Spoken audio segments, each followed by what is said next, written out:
What's going on? Hey, don't look at that. There's no watch there. Bullshit. Fucking bullshit. Hey, this is a family show. Well, get it out of the way right away. So, you two, Corey, Uncle, Steve, Dave, Vincenzo later, depending on time and such. IRP 253.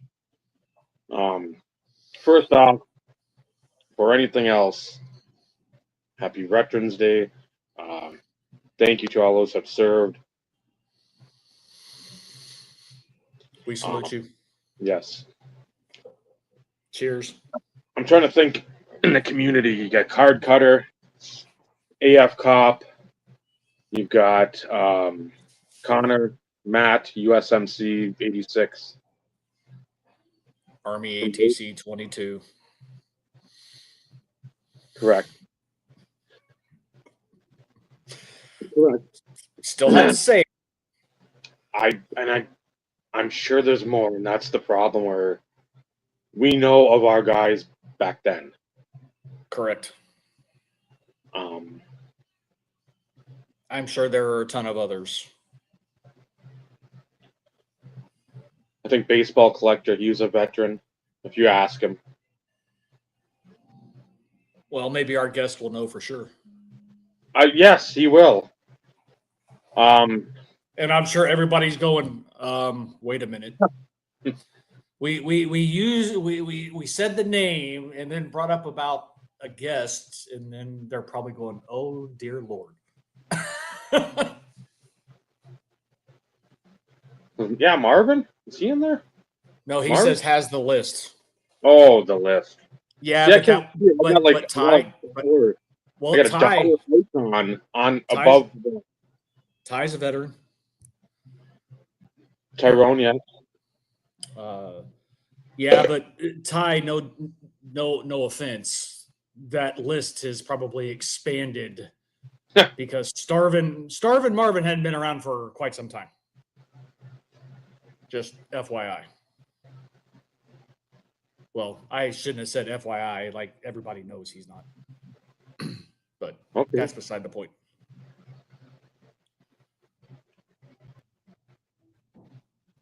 So yeah. So anybody care to guess who the guest may be? Yeah. I'm willing to bet that nobody's going to guess. Correct. Well, there's only 3 people here currently, so it's not like we're going to. Yeah, I mean, it's going to. In the first place. If we wait for everybody to guess, I mean, we'll be. Yeah, he'll still be there. Yeah. And maybe he won't. He might be somewhere else. That's true too, but for good reason. And he's not going. He's not going to the Eagles' nest, so we'll just get that out of the way. I'm aware, Michael, but I still, because of what it is, I still had to say it. I'm right there with you. I'm not a fan either. You're on mute. Probably good. Probably for good reason. Neither Dave or myself felt compelled to do it, but you did. I'm aware, but it still. No.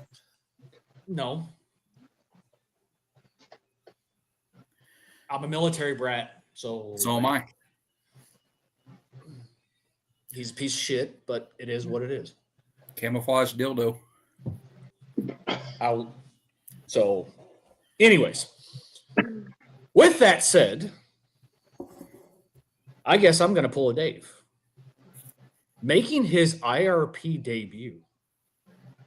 I know, it's crazy. And thank you, Dr. Exclusive Joe. He reached out this morning, said, hey, this cat would like to come on and so without spoiling the surprise, I'm on Instagram. Dave's on Instagram.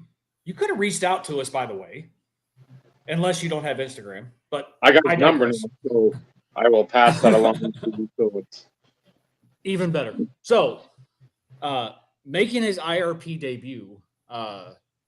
For those who remember the 23 National and are multiple mentions of the Eagle's Nest, and having the opportunity to sit and chat with this fantastic individual. And I mean that in all honesty. One of the nicest guys you'll ever meet, ever. We would like to welcome to the IRP at this time. And this Tariff free. Tariff free. Yeah. This may be the last because we may run them off. But Yeah.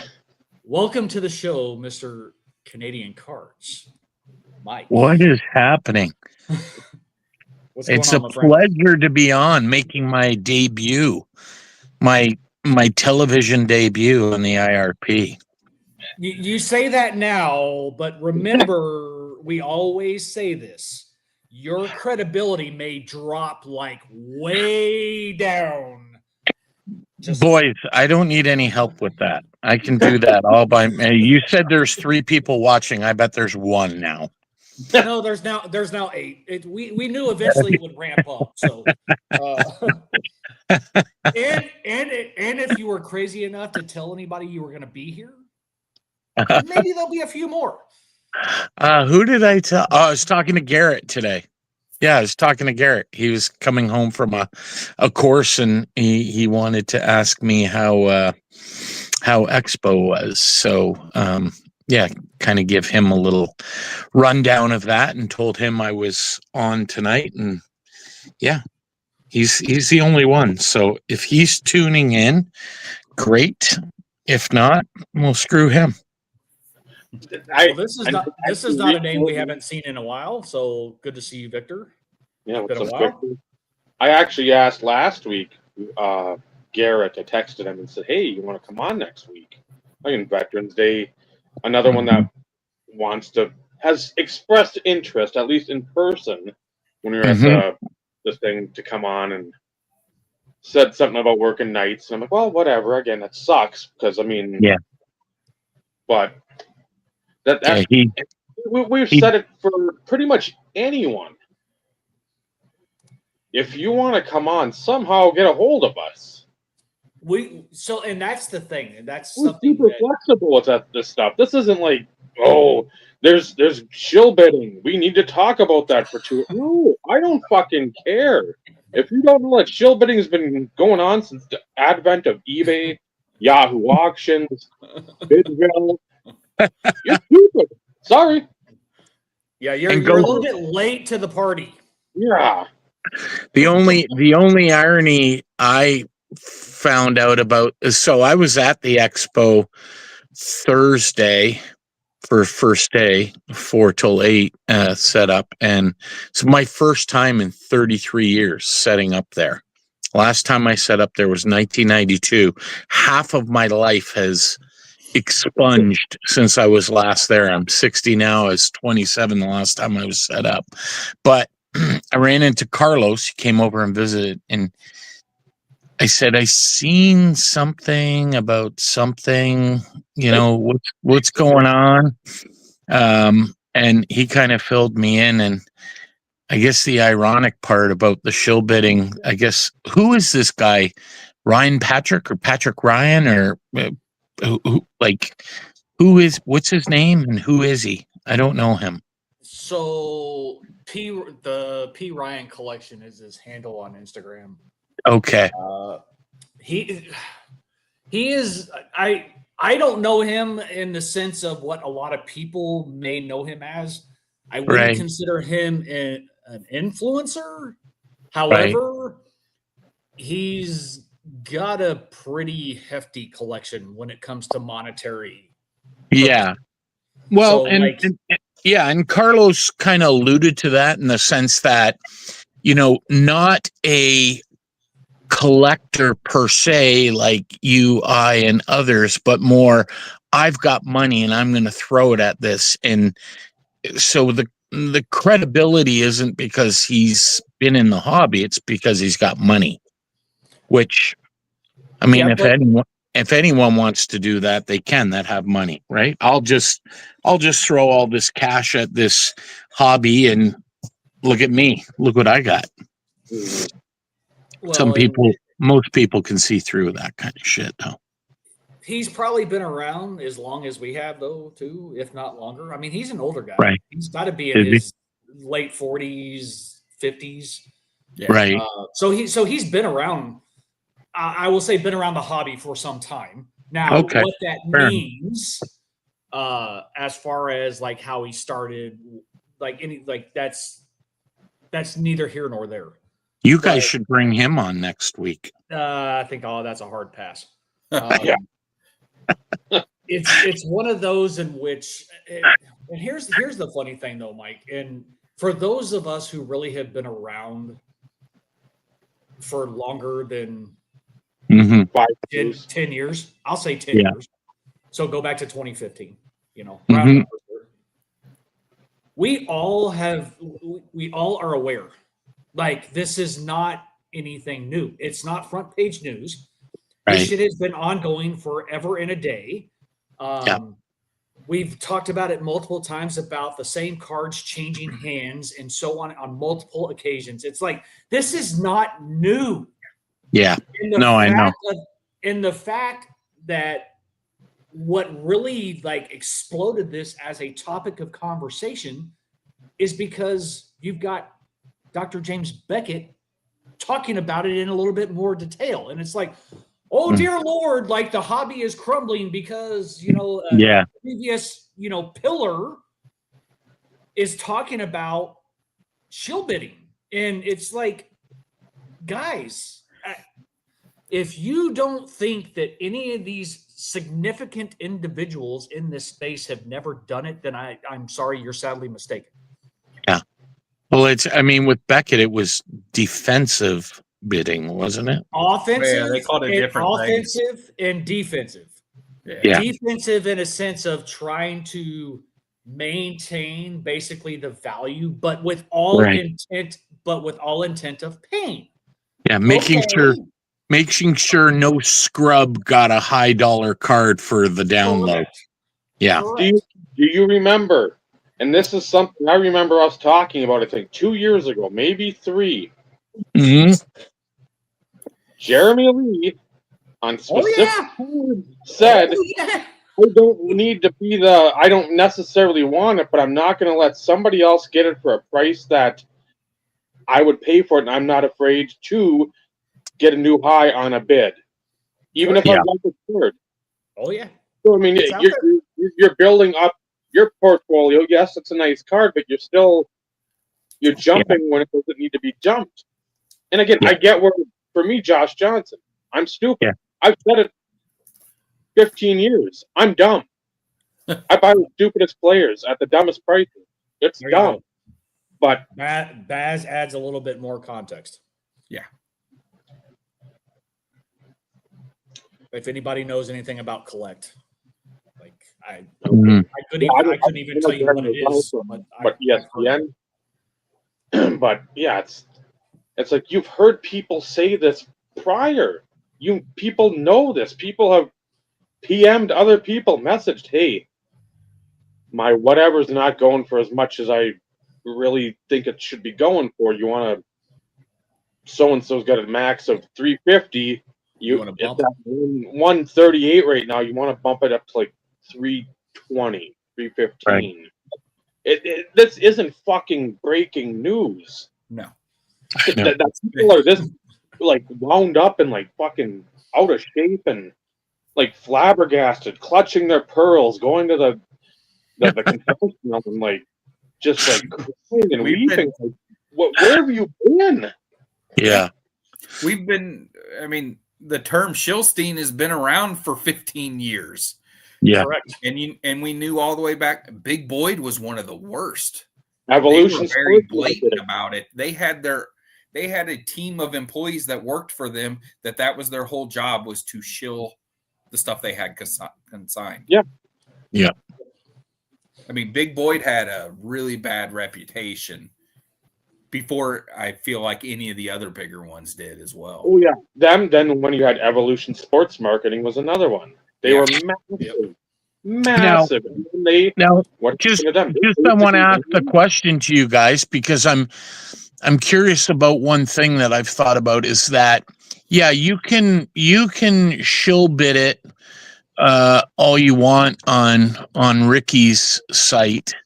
But do you think it's as prevalent on auction house sites? Because if you're doing it on an auction house site and you don't pay for it, you pretty much run the risk of getting yourself booting off of that auction house, right? sure. For future.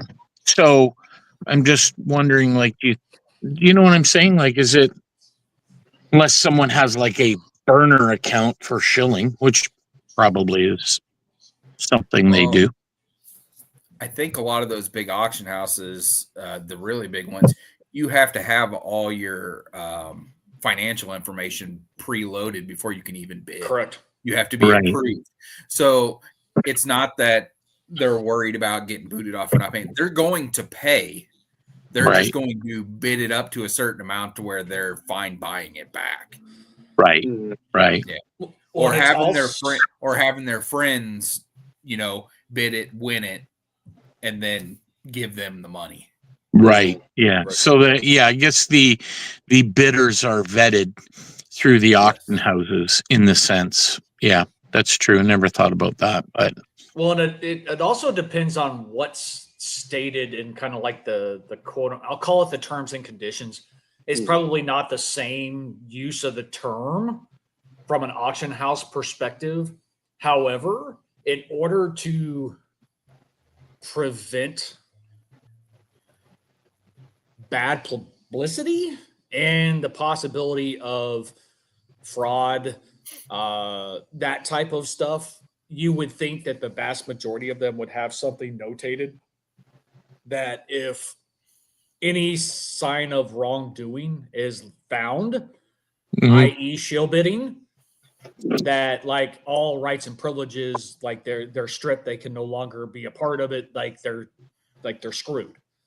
right. But It's there, but they're not going to enforce it against their big names. But that's the thing. It's, I was just going to add that if it's one of those situations in which it's one of their top tier people, unless somebody actually feels the need or is compelled to turn them in somehow outside of said auction house, nothing's going to change. Because everybody's going to try and protect their anonymity and keep names and all that other kind of stuff out of the mix, because they sure don't want to know who it actually is, even though we all can make assumptions, and let's face it, that's what they are. We have no proof. We just know it's something that has transpired for years. And the fact of the matter that it's such a big topic now is because we're talking hundreds of thousands of dollars. Back in the day, we're talking hundreds and thousands of dollars. Now we're into the 6 and 7 digit talk. That's why it's now really like, oh my God. Yeah. Crazy times. But it just blows my mind. This is the last I'm going to say about it, and we can definitely move on to something more pertinent, because I am interested to see how it went for you, Mike, at Expo. Yeah. It's one of those in which it's interesting when SCR quote unquote temporarily comes out of retirement to do a live stream. Even though, like, they have a big freaking story thing right now on Instagram. And one of the statements is, go to the website and, like, you can look. There's details and articles going back 10 years ago about shill bidding. So, in other words, they're basically saying the same thing. This isn't anything new, folks. It's just the fact that the people who are talking about it and are defending it or caught doing it, that's the reason why it's such a polarizing topic right now. Yeah, 100%. If it was just the four of us talking about, hey, Dave, I know you got such and such listed on eBay. You know, I see it's only at $100. Like, I know you bought it for 120. You know what, dude? I'm going to hook you up. I'm going to bid $275 and we're going to protect the shit out of that card and you're going to make a profit. Mhm. Nobody'd be talking about it. No. Right. And for the record, Dave has nothing listed for sale on eBay. So if anybody wants to go bother and check, there is no legitimacy to what I just said. All of it was hypothetical. But again, like it's the fact of the people who are talking about it and are basically an acceptance of it, stating that in certain situations it's okay. And what I find really odd is I heard the statement of it's not unethical. Okay, time the fuck out. Yeah. Call me crazy. I'm not a businessman by any stretch of the imagination, but that is the most unethical thing that I think anybody could ever fucking do. Yep. Call me I crazy. agree. I agree 1000%. If you're going to put something up there, literally, they say it all the time. Let the market dictate it. Don't control it with your buddies. Yep. And except for those few who are like, I'll let the market dictate it, but if I get nervous, I'm going to let my buddies dictate it. Well, but for anybody new coming into the space, though, too, this is going to. People are going to tread a little bit more lightly if they're not in the in crowd of trying to come into the hobby and thinking that, they're actually going to be a player, knowing that there's an elite group. And let's face it, there is, folks. Yeah. That control the majority of the market. Upper Deck CEO said it best. He's not wrong. He's not wrong. So, And anyways, I digress. The part about it too, it's not like, okay, you can go to the card show and then be like, well, I want to get this here for whatever, let's negotiate. Well, then you're starting to look up your fucking comps. Those comps are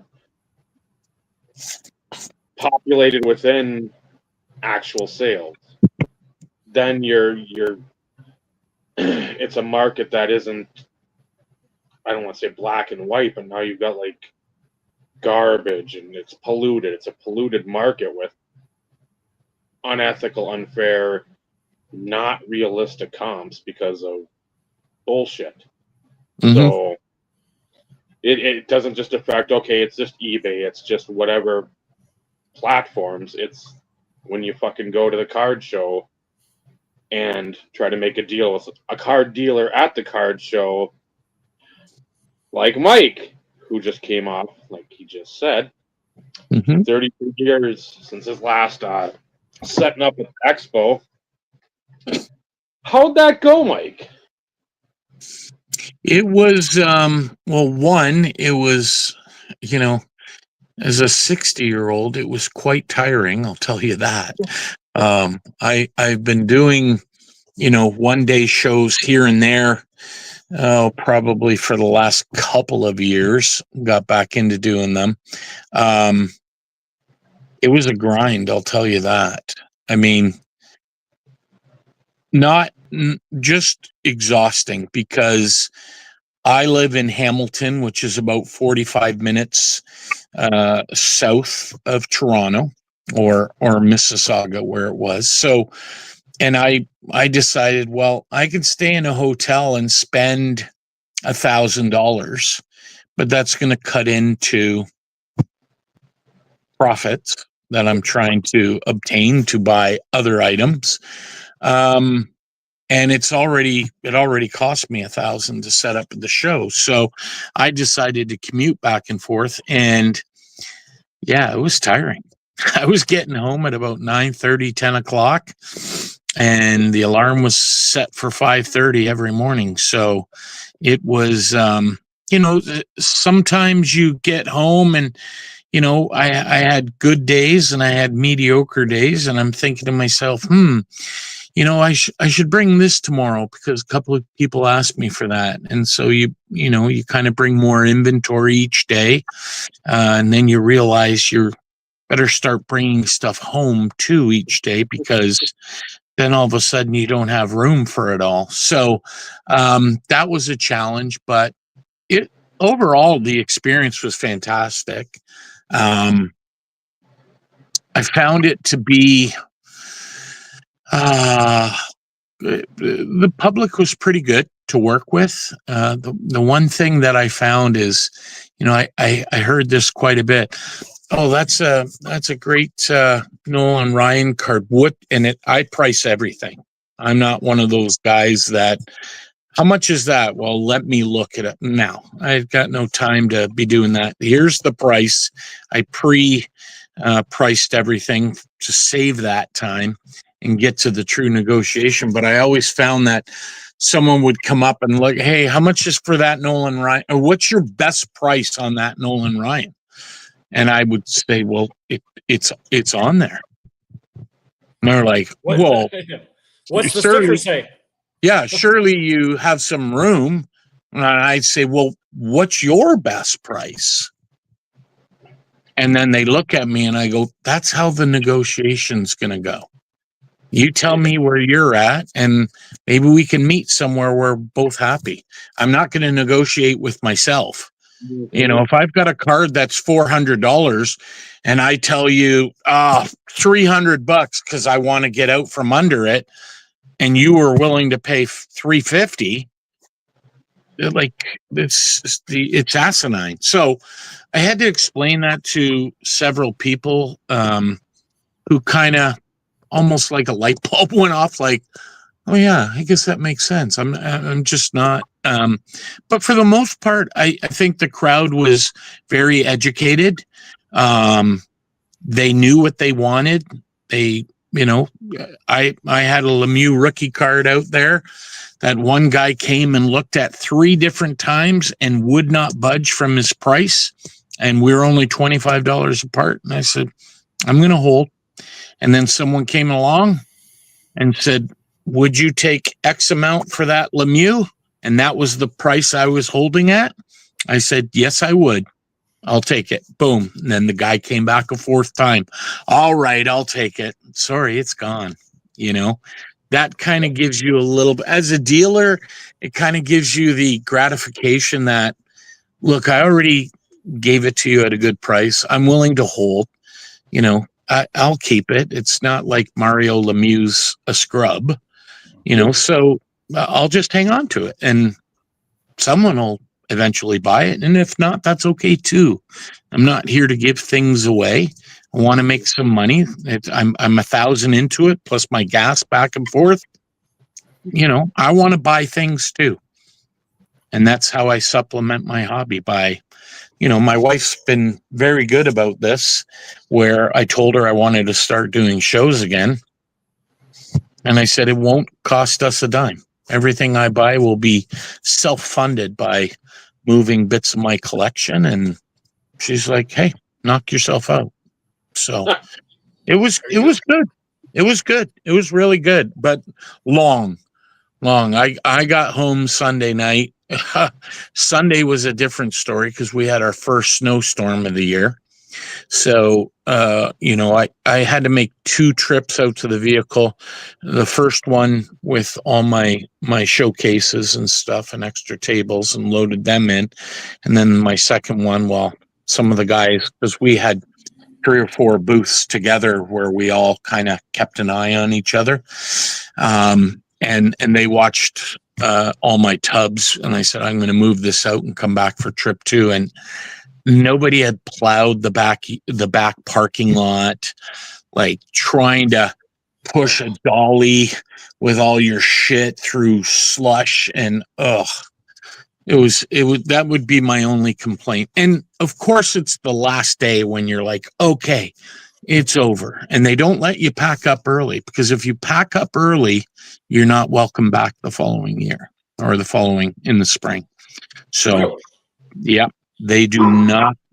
Now, I'm sure people kind of start somehow, but the guy who I guess subletted space off of said, Mike, I don't care what you do this weekend, but please don't pack up early on Sunday. The show goes till 5, stay till 5.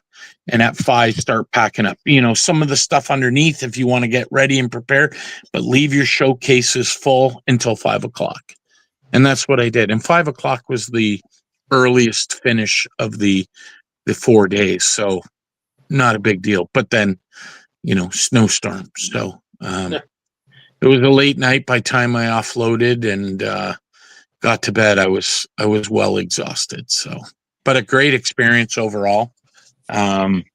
Different from being there 33 years ago. That's for sure. The things, so much has changed, as you guys can well attest to. 33 years ago, I mean, grading was just starting, really. It was in its infancy. And, a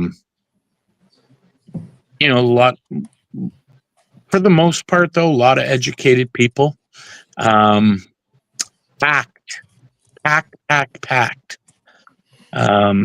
We weren't even in the main hall.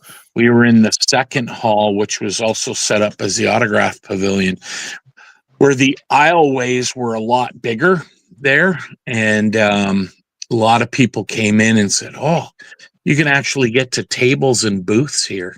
I guess in the main hall, people were just struggling, waiting, trying to get to people's showcases. So it was overall, I'd give it a B+, a strong B+ on the weekend. But I'm definitely going back in April. It was well worth it. I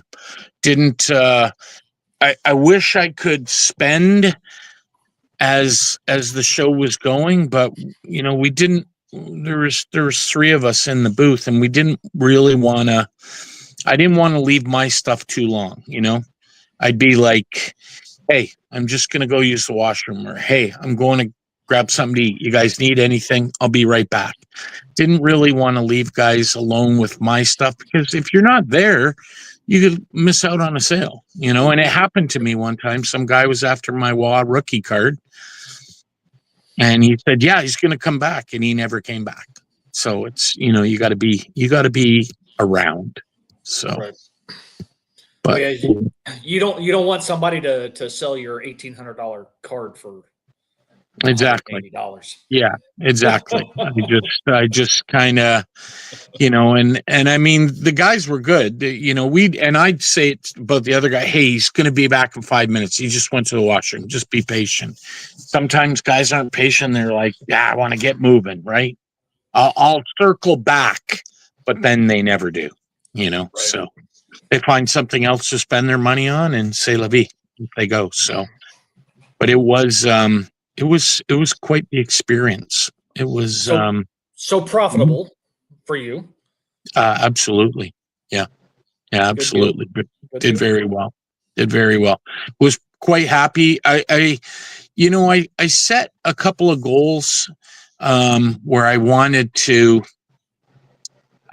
I didn't know if the goals were attainable, if they were too low, or for me, I was like, look, I'm going to dish out $1,000 to set up for the weekend. I'd be happy if my income was $3,000, $2,000 profit. That's stuff that I can buy, minus gas and food, whatever, a few $100, but that's something I can live with. And I was at that by midday Saturday. So overall it was good. And I will say that Sunday was probably my least busy day, but I think that had a lot to do with the weather outside. Some people were unsure. Like, I think Joe, Dr. Exclusive, said, I don't think I'm coming back Sunday, but I'll see how it goes.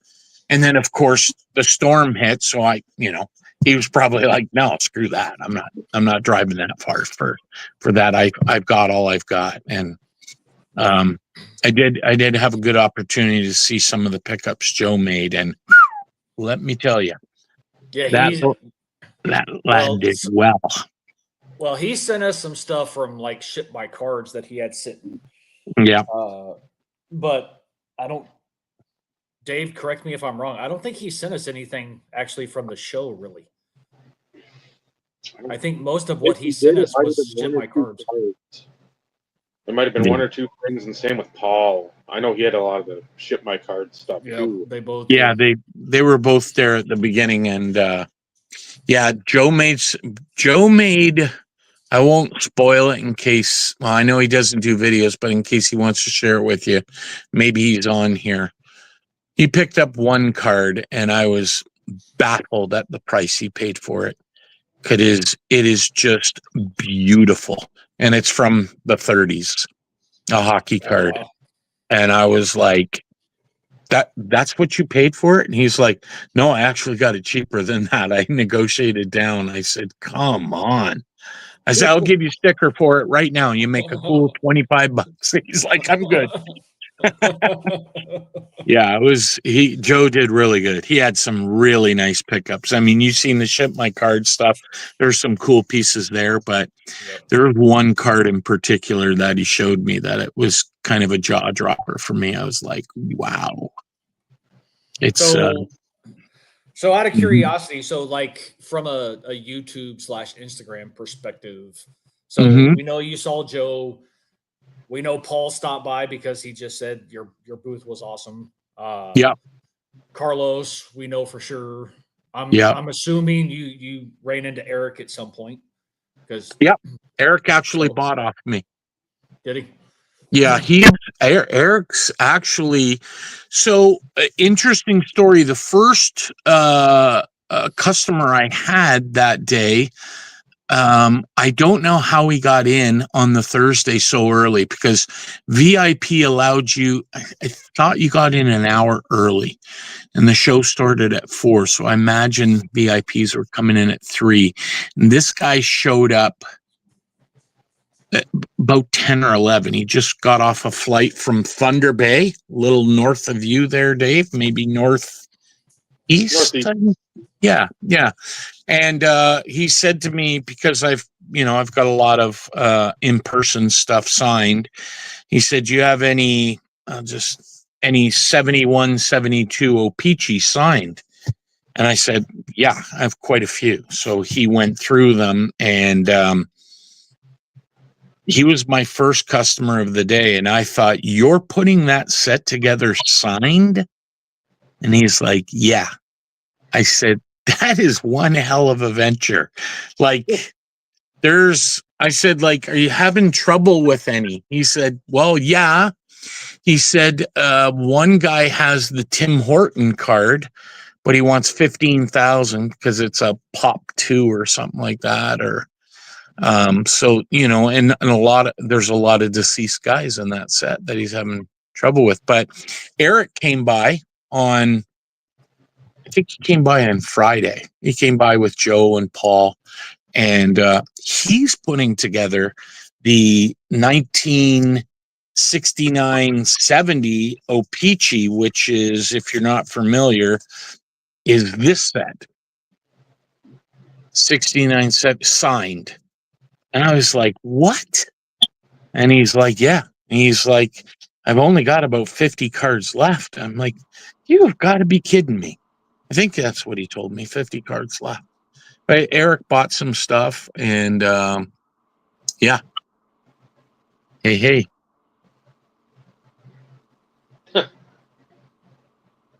Hey, Mike. How goes it, Vinny? All right. Good man. Good man. Was Bobby? Did you see Bobby Burrill, or I should say the Burrill? I did not see Bobby. Oh, actually, I lied. As I was, I seen him from a distance, but he was coming into the show, and we were kind of crossing paths. I seen him from a distance. He didn't see me. I see him at a local show I do in Toronto. I do it once a month. They have it. It's called the Leaside Show in Toronto. It's in a hall next to a hockey arena. Bobby always shows up at that, so we talk quite a bit. Who else did I see from the YouTube world? Do you guys know Steven with a PH, the Jackie Robinson guy? Yeah. So we know the name. Yeah, he's a buddy of mine. He popped by. Who else did I see? I seen Joe, Dr. Exclusive. I've got a recap video coming out Thursday. I made sure everyone that stopped by to say hi, I got photos with. I think I did miss to get a photo with Eric. So that's kind of, well, that's okay. it's kind of apropos as he's portrayed on. Exactly. If I'm gonna forget anyone, it's got to be Eric, right? Yeah. So, yeah, Only but fitting. yeah, it was fun. It was great talking to people and catching up, and you know they were yeah. I had some compliments about the booth, and you know what, it was fun. It was fun. I mean, you're around cards all day, right? Yep. Tiring but fun. And every morning that alarm went off, it wasn't oh, gotta get it. It was like, all right, here we go, day 3, let's go.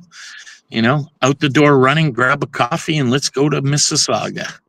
So, And guys half your age were bitching and moaning that, oh, I'm so exhausted. yeah, Dude, yeah. I was exhausted, like I was telling these guys, Vinny. Just at the end of it's a long day because I went in Wednesday to set up, just to kind of okay, because I had kind of an L shape, so I had an 8 foot and a 6 foot, and okay, how am I going to lay out my display? I had my display cases, okay, and I think I had 1, 2, 3, 4, 5. So I had 7 cases. So I had them all aligned, and I'm like, okay, this is going to go here. So I kind of made little notes in front of them so that I knew when I brought my inventory, you know, double check it's all priced and put it out. But, you know, so I was there Wednesday, Thursday, Friday, Saturday, and Sunday, 5 days straight. So it was tiring for sure, but a great experience overall. No regrets whatsoever. Can't wait till the April one.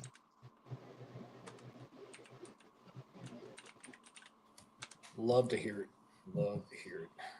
Yeah. So the question then becomes, Mm-hmm. if you're gonna set up in April, Mm-hmm. are you still planning on the national again this year, or are you gonna? So yeah, I'll be quite honest with you. I made the decision this past year to not attend the national. I don't know if you guys are aware, but I run a football team up here in Canada, and I'm very busy through the summer. Like our training camp usually opens in June for play in August, and we just finished October 19th, our season ended. We made it to our conference championship, but lost, unfortunately. But it's busy during that time, and for years, I was always so drained from the season that I wouldn't set up in the fall. If I was going to set up anytime, it would be April. But now that I've kind of squeezed the fall in, I'm going to do April. But I enjoy the national for the people and the camaraderie. What I don't enjoy is walking by umpteen number of Pokemon booths that I have no interest in seeing. I wish it would be like Pokemon's down this row and modern is here and vintage is here. Then it's, you know, it becomes like you're walking into a mall and you don't have to walk by every shop. You can just go to the one you want to. So I don't know if I'm gonna go back to next year's national. I do go to Strongsville, which I really enjoy because it's vintage heavy, and I just enjoy looking at that stuff. You know, most of which I can't afford. It's in another stratosphere, but it's very cool to see. And you know, you can pick up some good things there. And I find that I do a great job myself. Part of my display is, you know, I have a couple of hockey display cases. I have one baseball, one football, one boxing, one non-sport, and one oversized sign stuff and, just different. And the one thing I find is that I can find a lot of boxing stuff at Strongsville that I can buy, resell, keep, do what I choose to do with it. We're up here. Someone said to me, "Wow, you've got a whole case of boxing." He's like, "I think I've seen maybe 10 cards the whole show here." Because everything's so hockey centric up here, right? So, 90% of the show is hockey, hockey, hockey. So for me to, I guess, have an entire case of boxing singles, I've got ticket stubs, stuff like that. Even got hit up by a Canadian auction house that wants to put a few of my items in their January auction. One being I have a ticket from the 1976 Olympics, Sugar Ray Leonard's gold medal match. So they were very keen on that. It's just something that you just don't see. Right. It's not your everyday thing that you pass by. Oh, more boxing tickets or more boxing cards. So when the guy kind of seen that, he was kind of intrigued. So I don't know. We'll see what happens. See, the only reason why I would go to the expo is to finally meet the Canadian people that I haven't met yet. Yeah. Because shut up, Dave and Vinny, because I know you're already going to say it. I give two shits about hockey. Most people down south do. Okay, that's not 100% accurate. I love my Dallas Stars. I've said it before. Everybody knows that. However, that's not my cup of tea. That's not my bulk of interest. Yeah. But the National, the first experience at National, it wasn't about the cards. It was the people. Right. Going back, yes, I still want to see the people and hang out with the people. Yeah. But I'm going to focus more on trying to find stuff.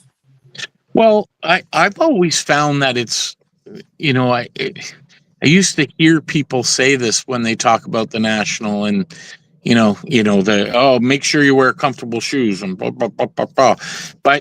And people would always say, you go there for the experience and meet the people. And for years, the first few years since I got into this community, I used to think, that's kind of cliche, right?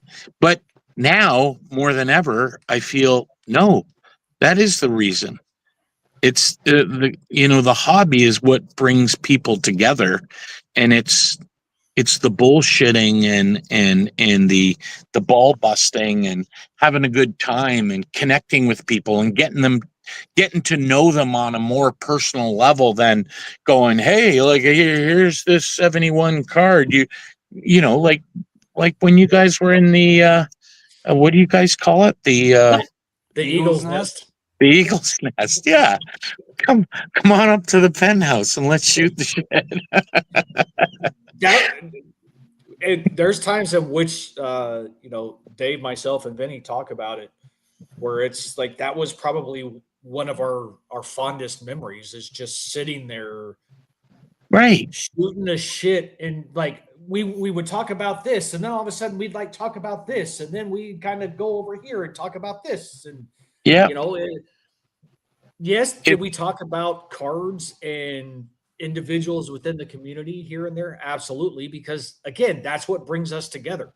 Yeah. But then finding out you were trying to figure out, okay, when can I schedule my next hip surgery because like it's really starting to get bad, And by the way, still not done. Which I was gonna ask. It's like, did you ever get a chance to get that done, or is that part of the reason as to why you were so super tired though too? That has a lot to it. Added a lot to it, but it wasn't so much that. It's the grind, the getting up and driving and finishing the show and driving and up again. And the hip is there, but honestly, I've been able to manage the pain. I've become so accustomed to it, but fortunately, in 8 days, I go see my surgeon. Like a week tomorrow, I go downtown Toronto to see my surgeon.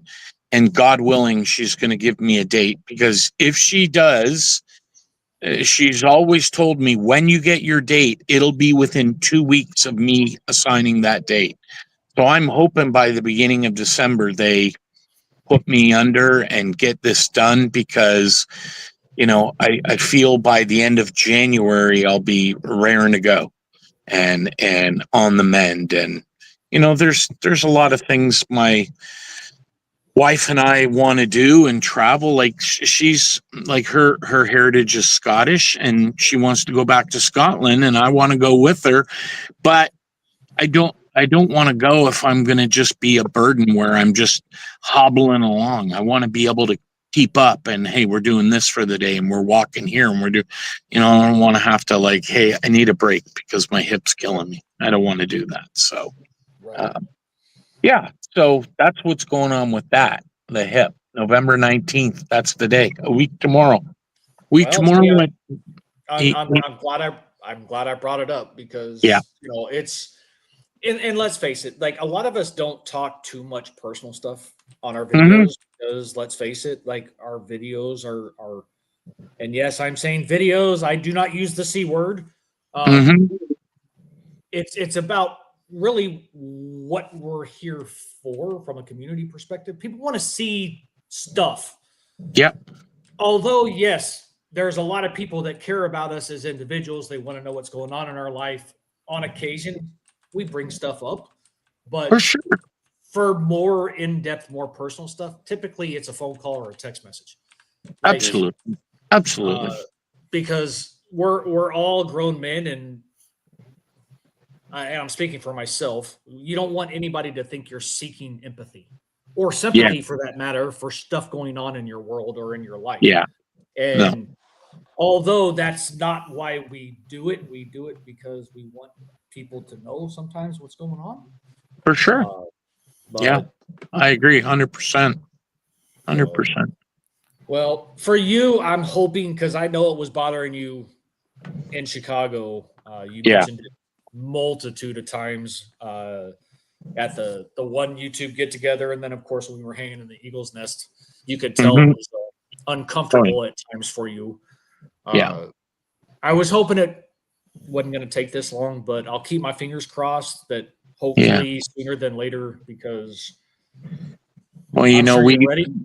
we get free healthcare. They just don't tell you when you're going to get it. You know, everything's free, but it's hurry up and wait. So, and it's not all the system's fault either. There's been some issues that I've had outside of the hip that I've had to get under control. You know, high blood pressure and stuff like that. That's seemingly been better. So that's going to improve my chances of getting a date. So just keep my fingers crossed that happens when I go see them a week tomorrow. So well, unfortunately, that's the nature of the beast when it comes to stuff like that. They want to make sure you can handle the anesthesia and everything else. It's It's like I'm like, just give me a local. Just give me a local. Just get her done. You know, hammer that spike into my thigh bone. Let's go. My youngest daughter's a paramedic, and while she was doing her schooling, she probably finished in around COVID 2021. That's when my hip started acting up, and you know, they were kind of hinting that I should see a surgeon about it, and I kind of mentioned something to her, and she's like, "Have you ever seen a hip surgery?" I'm like, "No, where would I see that?" She's like, "Dad, that stuff's plastered all over YouTube and stuff." And so I said, "I don't want to actually watch that. I don't want to know what they're doing." She's like, "Well, you should know." And I said, "Okay, well, then why don't you tell me?" And then she started explaining to me. I was like, stop, enough. I don't, just stop. Okay, enough. I don't need it. It's tough. It's tough going the anxiety, you know, of going to have it done, let alone know that they have to dislocate your hip and, you know, hammer a steel rod down your femur to act as, stabilization. I'm like, good God, what am I in for here? I told my wife, she's like, when they give you the date, you're going to be scared? I said, yes, shitting my drawers. She goes, really? I said, yeah. I go, I don't want that. It's the not knowing, waking up with the pain. And Right. and I know people have got it done, and they're like, you know what? It's painful, but now it's surgery related pain. The actual hip doesn't hurt. It's the muscles and the tissues and the mending that each day it gets better and better. So we'll see. We'll see. Yeah, but that still doesn't make you feel any better. I mean, it's an No. accurate statement, but again, it's still one of those Yeah. you're like, yeah, okay. Well, I actually brought it up with Eric at the expo because he had his hip replaced, and he said it's the best thing he ever did. Gave him a new lease on life. Now he bikes 18 miles a day, and walking, no problem at the expo, no issues at all. The one thing he does have is when he jogs, the pounding on it. That gives him. I said, well, this body wasn't built on jogging, nor will it be corrected by jogging. So as long as I can be mobile without pain, that's the important thing. So Well, that's what we'll shoot for. So, yeah. Positive thinking, Mike. You got to stay positive in situations like that. So Yeah, absolutely. It's never fun. And I've never had okay, I've had my wisdom teeth taken out, but that doesn't really count. Although they do put you under for your wisdom teeth. It's still one of those in which it doesn't matter. Like, you're always going to have a little bit of apprehension because absolutely. I was freaking out when I had my first injection in my my lower back. Mm-hmm. So I had a herniated. Well, I still technically have a herniated disc, but so I went in for epidural steroid injection, and sitting there in prep, surgery waiting at the clinic or whatever. They of course check your vitals, all that other kind of stuff, dude. My heart rate was like fucking through the roof. Of course it is. Yeah. Not to mention, I was in pain. It hurt. Sure. And they're like, well, we can't do anything for you until this comes down. And I'm like, well, can you give me? They're like, we can't give you anything either. We're getting ready to put you under for this. Right. Exactly. It's kind of a double-edged sword, right? Yep. So they want you to chill out and relax. Everything's going to be fine. Easy for them to say. Well, it's one of those in which not really knowing what to expect. And then, of course, when I had to go in for my second, knock on wood, I've only had to have two because they usually they only give you three before other options. I knew what to expect, so it wasn't as big of a deal. Sure. It's like, yes, I'm hurting. It's extremely painful, but I know what to expect. I know exactly what's going to happen. Get me back there quicker. Come on, man. Let's do this now. Hop to it. No fuss, no muss. Been there, got the t-shirt. Let's roll. So I'm disappointed that it's taken this long for you. Then again, I do understand. I do get it. And we'll all keep our fingers crossed for you and hope that it happens soon. Appreciate it greatly. Dave, I'm sure you have other things on your mind. I'm not used to talking this much. What the hell? But you do it so well. We're not used to it either. I know. I should shut up more, right? I should keep No, not at all. Not say much. This has been enjoyable. I've just got to be able to put it on mute and hang out. That's the thing. It's rare for me to not be intertwined with what's going on, which it's fine. I don't people probably think that it's the worst for me, or I'm thinking it's terrible. I don't fucking have to. I've said it before. If you want me talking, you've got 15 years of videos, and again, it's not all me, but I've got, I think, 1,700 plus videos on my channel, plus the shorts or whatever. So you've got enough options to listen to me talk, and plenty of long form, Steve's favorite word, content where it's over 20 minutes. So you scratch that itch good then? Good. So I with me not talking, that's a blessing for everyone. For more context, if you all the love in the world, Dave. All the love in the world, my friend. All the love. Number one in your heart. That's what he's saying. Dave and I do docu-series videos. Yeah. That As do nobody I. wants, that nobody As wants do to I. watch.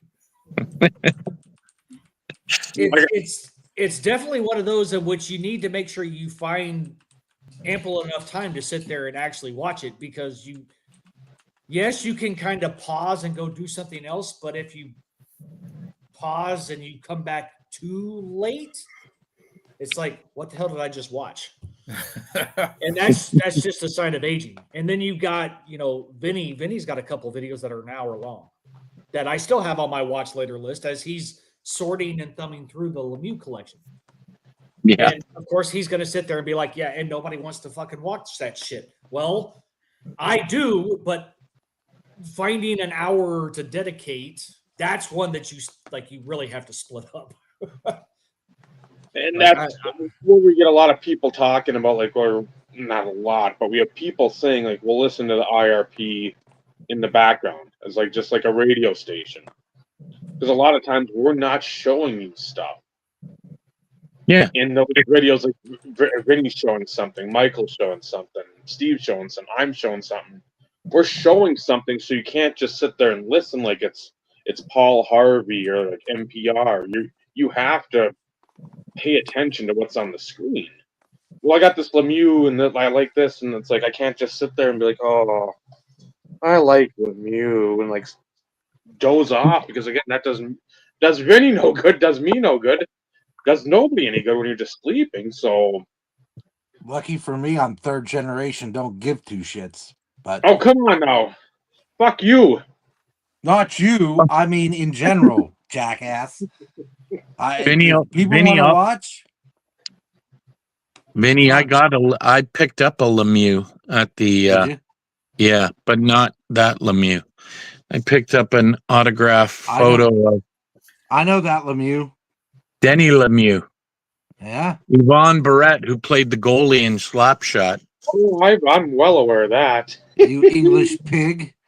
So I asked him, I walked up to him and I said, Mr. Barrett, I know you'll sign a photo if I buy one, but will you put an inscription on it? And he said, sure. Which photo did you want? I said, the one with you on the phone. He said, let me guess, you want me to say, trade me right fucking now. And I said, that's exactly what I want you to put. He said, no problem. Yes. Love that it. is something that is a running joke with me and a lot of good friends growing up. It was anytime we wanted out of a situation, it was trade me right fucking now. That was meant let's get out of here. Time to go. This thing's over. Whatever we're doing, trade me right fucking now. So I took a picture of that and I sent that to a few close buddies, and they're like, yes, we love it. Still. And he was only a few booths over from me, so that was an easy one to obtain. That's definitely cool. Yeah. I love that movie. It's the great. It doesn't hurt that a couple of Carlson brothers are from the Iron Range. Mm-hmm. So, yeah, that if you've never watched Slapshot, my God. Can I if you don't mind, guys, I'm going to put you on mute something's going on upstairs. Okay, yeah. No worries. Let us know. Yeah, Slapshot. And again, the unedited version. There's a lot of colorful, flowery language in there. But my God, it's great. Yeah, we not to change the subject, Dave. We won't spoil anything for Mr. Mike, but he's hopefully he's gonna have some good news to share here shortly. He shared it with us earlier, so we'll see. Hey, And I'm off. My wife just came downstairs and said it's hospital time. It's time. Yeah, we are expecting our second granddaughter, and my wife just came downstairs and said, "How much longer are you going to be?" And I said, "I can end it now." And she said, Absolutely. yeah. Yeah. So I appreciate you guys bringing me on tonight. I hope to be back on again. Love bullshitting with you guys and shooting the breeze. And yeah, you know what? I have to cut it short because a new family member is set to arrive. But yeah, Awesome. I will Awesome. definitely be posting some photos through the YouTube world because this is another big day for us. So. Outstanding. Congratulations, Mike. Y'all be careful. Y'all be safe. Yeah, get there safely and update us. Yeah. All right, will do. Thanks, guys. Take care. Congratulations, Mike. Good luck. Take it easy, Mike. All right, bye-bye. Bye. Good for him. Love it. Love it. Love it. So good reason to actually need to leave early. Yeah. So again, like you just heard it, like Mike had told us earlier, so we didn't want to say anything on his behalf, but we had a feeling that was what was about to transpire. So good for him. Well, That's that's awesome. Joe, when he texted, he's like, Mike wants to come on, but expecting a grandchild like literally within the day. So it's going to go. He might be on, he might not. I said, okay, I'll just reach out to him, and if he wants to come on, he wants to come on and feel comfortable. And if he doesn't, again, it's not like that invitation is going to be pulled. So Yeah, just be careful what you wish for. Come on at your own risk. You just never know. yeah, again, telling us how much you like us in person and the anonymity of the Eagles Nest or in like the corner of the YouTube get together. That's one thing. When you show up on YouTube with us, that's another. That's Then we baseball know. collector and Blue Jacket 76. Those are going to be pitchforks and modern being burned, and so. Yep. See, Dave extends the invite to Michael, and he hasn't left. And I don't mean that bad. That's not me being an ass. Yeah. Like it's been a nice change. It's we went from me and Dave to me, Dave, and Vinny, and now like you're here all the it's a nice change of pace. I love it because this is my only outlet talking about cards and stuff with my friends, because other than through Messenger. Right. I don't have any of these people in my normal life. So I was thrilled to be able to do this on Tuesdays now that I don't bowl. Yep. And that was always the thing. It's like, well, I really don't want to work around a bowling schedule. Sorry, but I think that's Well, and so I'm gonna go ahead and mention this only for the simple thing. Dave will add some more context. As we move into later this month, it's a change in sporting season. So there's probably going to be a lot of Wednesdays, just FYI, folks. And there's a possibility that there may be some Thursdays or hell, even a Monday. We don't know at this point. I know Dave's got the schedule. He shared it. I, of course, opened my mouth and told Dave, I was like, who the hell do these people think they are? Do they not respect the Tuesday? Like, they're messing with the wrong people. I told him, I said, I don't think they like the parents of the kids. That schedule is absolutely insane. Oh, it's garbage. The distance is absurd. Yes. Do you want your parents to be active in their kids' sporting events or not? Because most people can't make that happen. Yep. It's crazy. Crazy. So just be prepared. We will do what we always try and do and fair warn you the week of the show when the next week's show potentially will be.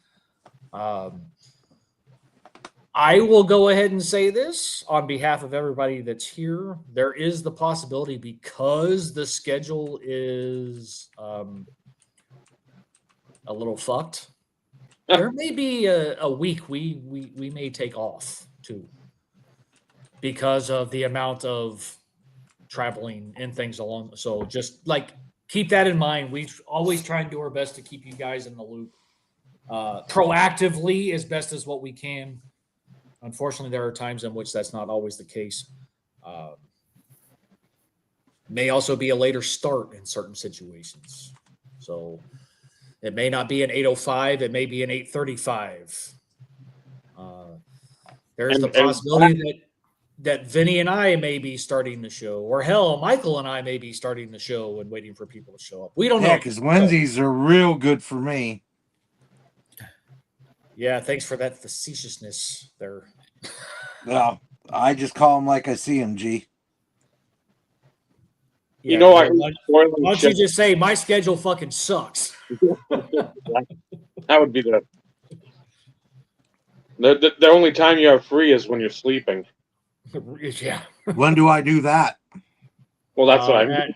At 3:00 in the morning for only a couple hours. Yeah, You pretty asked. much. You asked, I answered. Yeah, it's the hashtag facts. For 2 weeks. I don't like to give away stuff, but I'm going to prepare people because it's. Oh, that you can go ahead and do. I don't know if it's Thanksgiving night, because he's always said throughout the day, and again, it could change this year. I don't know. I'm going off of things of years past. Holiday Mania. Ryan's coming on the 25th. He's going to be next week, but it's his birthday on Tuesday. He said, yeah, I can go on, and then Shannon's got something planned. Do anything else on your birthday but be on there, please. Well, hey, family first. Like at the end, that's a family thing. Like, Oh yeah. We will say this till we're blue in the face. That it's not just us or our guests or whatever. I mean, case in point, Mike getting ready to welcome a new granddaughter into the family. Anytime we have our good friend Mr. Morris, making sure he gets off in time in order to where he gets a decent amount of sleep so he can prepare himself for the day ahead. Yep. That's not a family thing, but it's this in the same realm of things. We hear people on here, apologize for missing the week before. It's like, stop. Like, if you're here, great. We love having you here. We love chatting with you. But if you're not, life gets in the way. And sometimes, let's face it, maybe what we potentially have on the docket to talk about, you give two shits about. Although we may or may not talk about it in the first place. Yeah. So. And with that being said, for the Ryan episode, I have a game, or Naomi's got a game, and then she'll sit probably the bench for varsity, but I still go. I don't miss shit, as this has been painfully obvious with lack of sleep and knowing every back road in Minnesota, because I've got to drive every back road in Minnesota. So that'll be either I said to the guys, okay, it's you start at 8, go without, and it might be like 8:30, 8:45 when I show up. Or again, I'm not putting a number out there, but 9 is probably going to be the absolute latest I'd be coming in. But that's the thing. It's like we'll let you know. We'll discuss it, and again, depending on what Ryan does too. Yep. But it'll be easy for that. So I told Trista earlier. I said, okay, this weekend I think he's got the in shop card show. Yes, that's this. So- week. It is this weekend, isn't it, Michael? Like you would know probably. Yeah, it's this weekend, Saturday And then- and Sunday. And then the next weekend is the Chicago Sports Spectacular, I believe. So I mean, that first hour, if I'm not here and he's like, I can be there at 8, that first hour is basically those two questions. How was the show? And again, and you can just, and that's what I said. I was like, man, that pretty much writes itself at least for a half hour, 40 minutes. So we I'm like, we it's will not like- find a way to make it work. Like it's not like you bring somebody in, like you're just sitting there like, when's Dave gonna get here? I don't know. yeah, like with Ryan, the conversations since he's become a fixture for certain things. It's I don't want to say it's the same song and dance, but it's the same song and dance. It's We're not going to bring him in to like test his vintage knowledge, but we're going to bring him in for, hey, you set up for national. What are you looking at? Hey, how was national? Hey, you got the new card shop. Or, like, let's go in if you want to go in June again. How's the new shop 1 year in? What has been some things maybe you want to change, or you're like, man, I wish I had the foresight to see this. And what stuff that you're like, whatever it was, and now you're like, fuck, that was brilliant that we did that. So stuff like where you can sit there and sort of, I don't say manipulate a conversation, but like you know what you're going to ask the people because you're not sitting there and like, well, Jeremy Lee, what do you think about the Pokemon? Amit, what do you think about like the new John Cena cards? Carlos, what do you think about the game used helium cards? Stuff where it's like, what are we talking about here? Why are we wasting our time with nonsense? And you're getting to the point with the meat potatoes. Brad, tell me about the MLS season. What do you think about the like? yeah, that's not happening. What? Brad will kick us. Yeah, Maybe then he not the really ball, would. Then he really would start charging us. So, again, you see the same guests, or you see guests, and you sort of, depending on time of year, you know what it's going to be, but it's stuff that at that time of year, that guest is going to know something about. Jacques Cousteau, what do you think about aviation? What? Hmm? He can talk about aviation as it pertains to a boat, even though it's not the same. But somehow I could imagine him somewhat using that term to his advantage to go and pivot to, He figures something out. he's just 50 one of those. Speaking of He's boats, just one of those 50 guys. 50 years yesterday, Edmund Fitzgerald, which, again, there's a lot of good content, a lot of videos, a lot of long form, like documentary stuff, and then there's one, it's about a 16-minute one that's got like snippets of Gordon Lightfoot talking in there about writing the song. Again, everyone here knows that I have eclectic interests when it comes to like watching videos, car crash videos, just like dangerous stuff. That mystery science, as Tyrone said before, I can watch that. But like the Edmund Fitzgerald, a lot of stuff about Lake Superior, obviously, and a lot of stuff about the North Shore. Like they talk about Split Rock Lighthouse, that's down from Silver Bay, up from Two Harbors. I mean, it's a lot of stuff Tristan and I see every year when we camp. So just to have all that information out there, and just again, it's key, just like on Veterans Day, not to forget the past. I mean, it doesn't have to be a lot of the stuff like that, Fitzgerald. Unless you're a shipper, unless you got a family that's in shipping, um, it's not going to be ever present. Veterans, that should be a little more. You see somebody with a Korean War hat, Vietnam, Iraq, Afghanistan. Yeah, shake their hand. I mean, especially the older guys. That's the one where I'm key with. There ain't many left from the greatest generation. So, and like we've said before, the Vietnam guys, gals coming back, pretty much were shit on when they returned because of the circumstances of the war.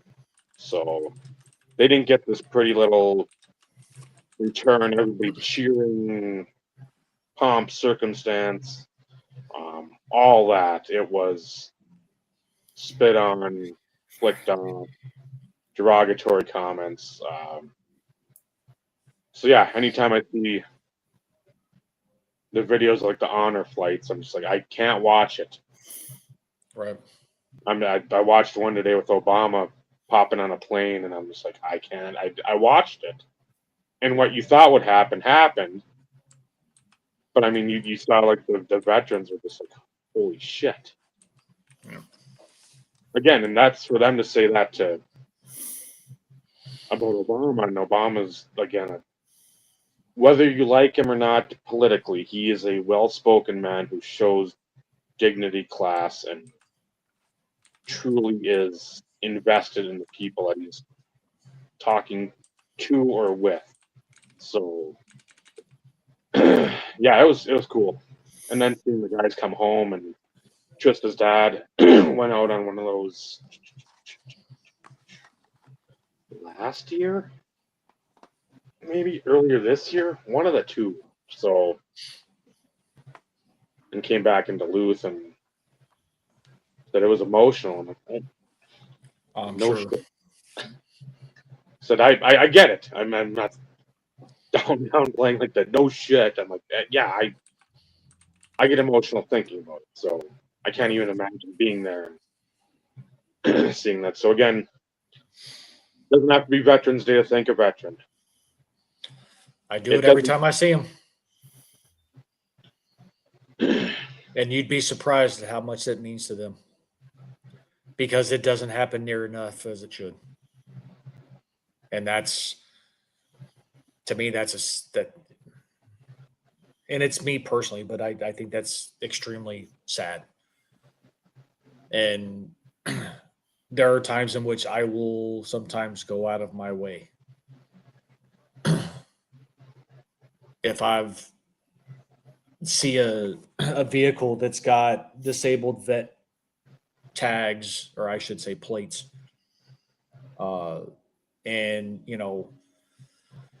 whatever branch of service, or there's times in which I've been known to kind of hang in the parking lot in hopes to see them and shake their hand.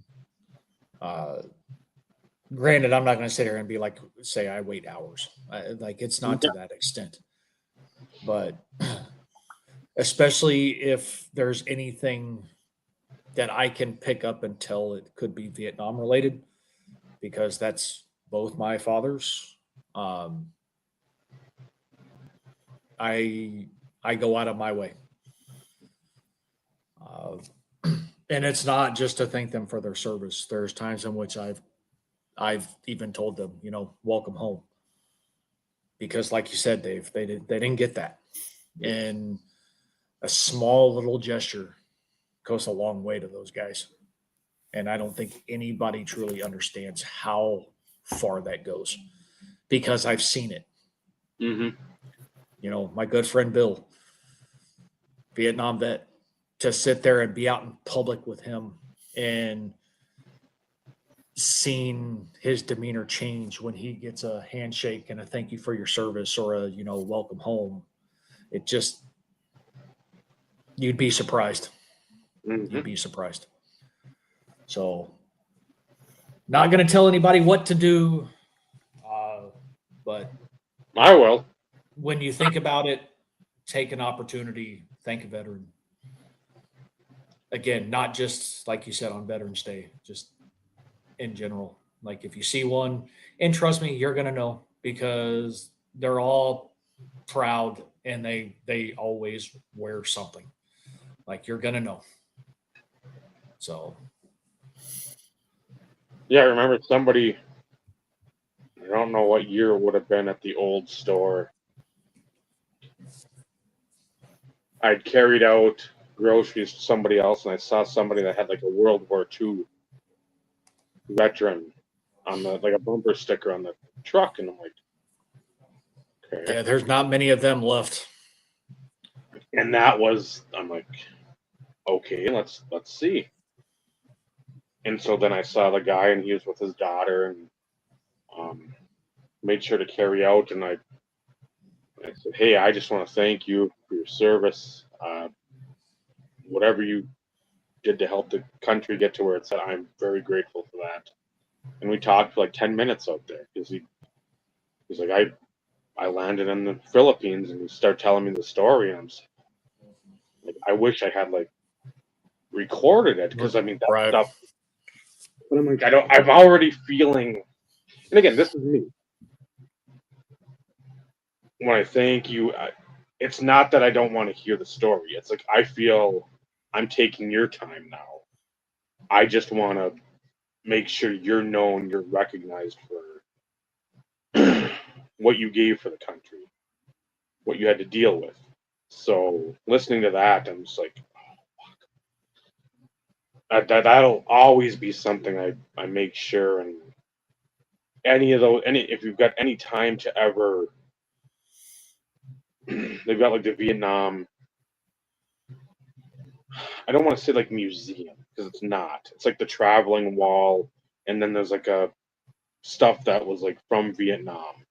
You'll have like care packages that were sent and stuff like that. That came to Chisholm, which again it's like an hour and change away, just outside. It's a city nearest where Tristan's folks live. Their dad had a big part of getting that there at the football field, and we went over there and sort of surprised him. I mean, we went through probably 3/4 of the wall just looking for names. I mean, nothing we were particularly looking for, just seeing something that's familiar to us. Is there an archer up there? It's one for her. It's a one archer, and again, I'm like, I doubt that's any relation because I would have known. But then when you see all like the artifacts and stuff from then, like the care packages that never made it or that got returned, it's just like that shit hits like a fucking bowling ball to the face. I mean, I was bawling. I had to fucking step away, and she's like, "What's wrong?" Fuck. I mean, people don't. And again, at times it's good to just be in your bubble. It's good to just fucking like you just need to drown everything out. But there's also times where you need to sit there and like, my world isn't just Snapchat or TikTok or Instagram or whatever fucking shit you do or your video games or what. It's like the realness of life has to hit so you can be, I don't know, like emotions. You have to deal with your emotions a little better and just like feel real. I don't say feel alive, but feel like you're actually living instead of just like in this bubble. And seeing that shit, like it just.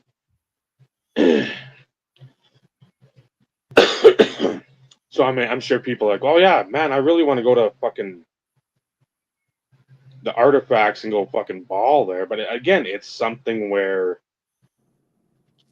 seeing pieces of history that, depending on where you live, it's not like there's museums like that around here. When we got some mining stuff up here, and there's a World War II type museum in Superior that we went to. with Richard Bong, who's out of Solon Springs, which is like 20 minutes from Superior, had a bunch of kills in World War II aviator. But I mean, it's not like the Smithsonian's around. It's not like anything you can just like a couple hours away or whatever it is. So when those things come to town, if you've got the chance, again, most of the time it's something you can just go there and look at. They're not charging you free will donation. Again, just if nothing else, to pay your respects. Again, instead of going to a card show for the weekend, if you're going to your Dallas and Sacramento and Seattle and Abu Dhabi and the Sun, I mean, wherever you're going to your card shows that weekend, you can plot some of that time for some meaningful activities.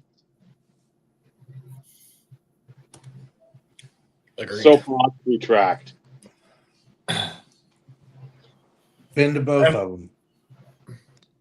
Been to Haven't the heard that wall. term. It's good. Sorry. Go ahead, man. No, you go ahead. No, go. I said I've been to the real wall and I've been to the traveling wall. I've been the Korean War Memorial, the Vietnam statue, and the World War II Memorial in DC. Went with my friend Mike and Crystal and Joel back in college. Seeing about a girl. It didn't work out well.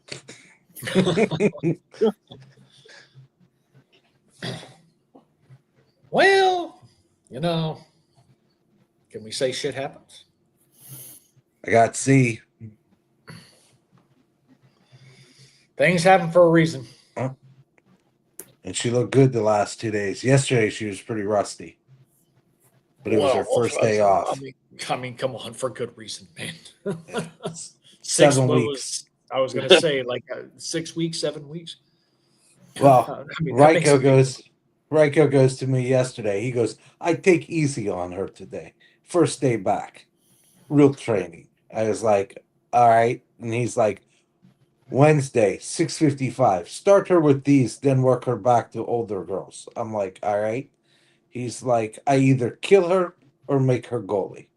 I'm like, all right, Ryko. You do your thing, cuz. Then he starts speaking to me in Serbian. I'm like, my dude. I'm like,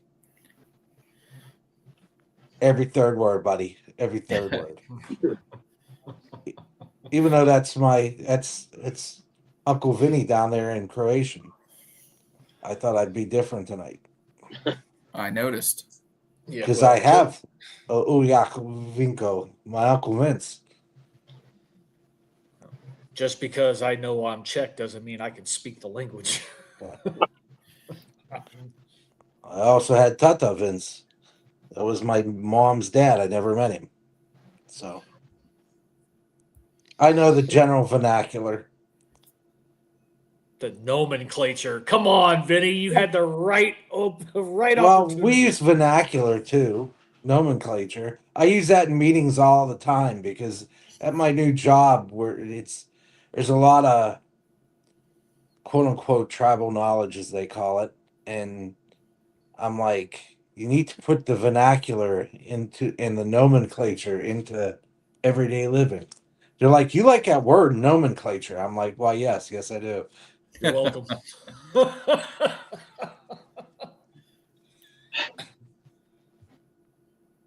Yes, the look on Dave's face, I think, the minute I busted out with that the first time. What did you just say? Yeah, you heard me. I am educated, damn it. Could have fooled us. Well, I don't want to give all my secrets away.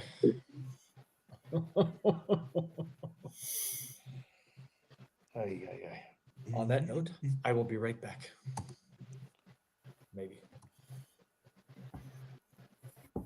Oh, Exactly. oh man. I have no good reason for being tired because I took like a 5-hour nap today. Oh, you had a half a day yesterday, didn't you? Yeah, I worked till noon yesterday, but I ended up not actually leaving until after 1 o'clock because a shipment that I've been waiting on since October 29th, the dude decides he's showing up yesterday. He calls me at like 7:45. He goes, I got this shipment for you. He goes, but I'm supposed to call and, like let you know a time and whatever. I go, we close at noon today. He goes, oh, he goes, I'm in Des Moines. He was in Des Moines, Iowa when he called me.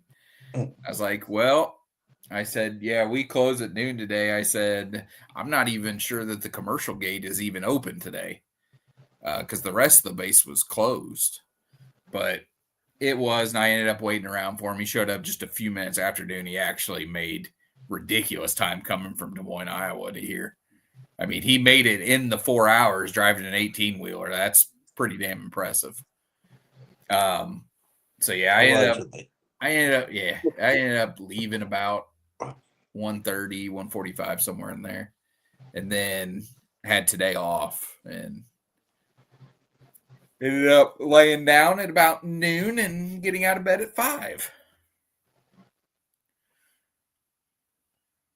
That'll be my tomorrow.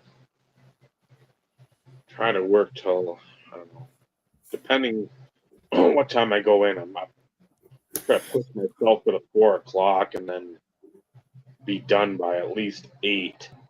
Uh-huh. And then it's sleep time. I need to absolutely crash.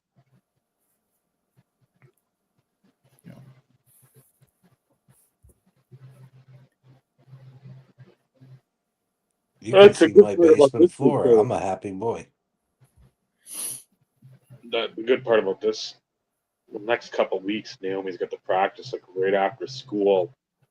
This week till 5:30, and next week I think it's till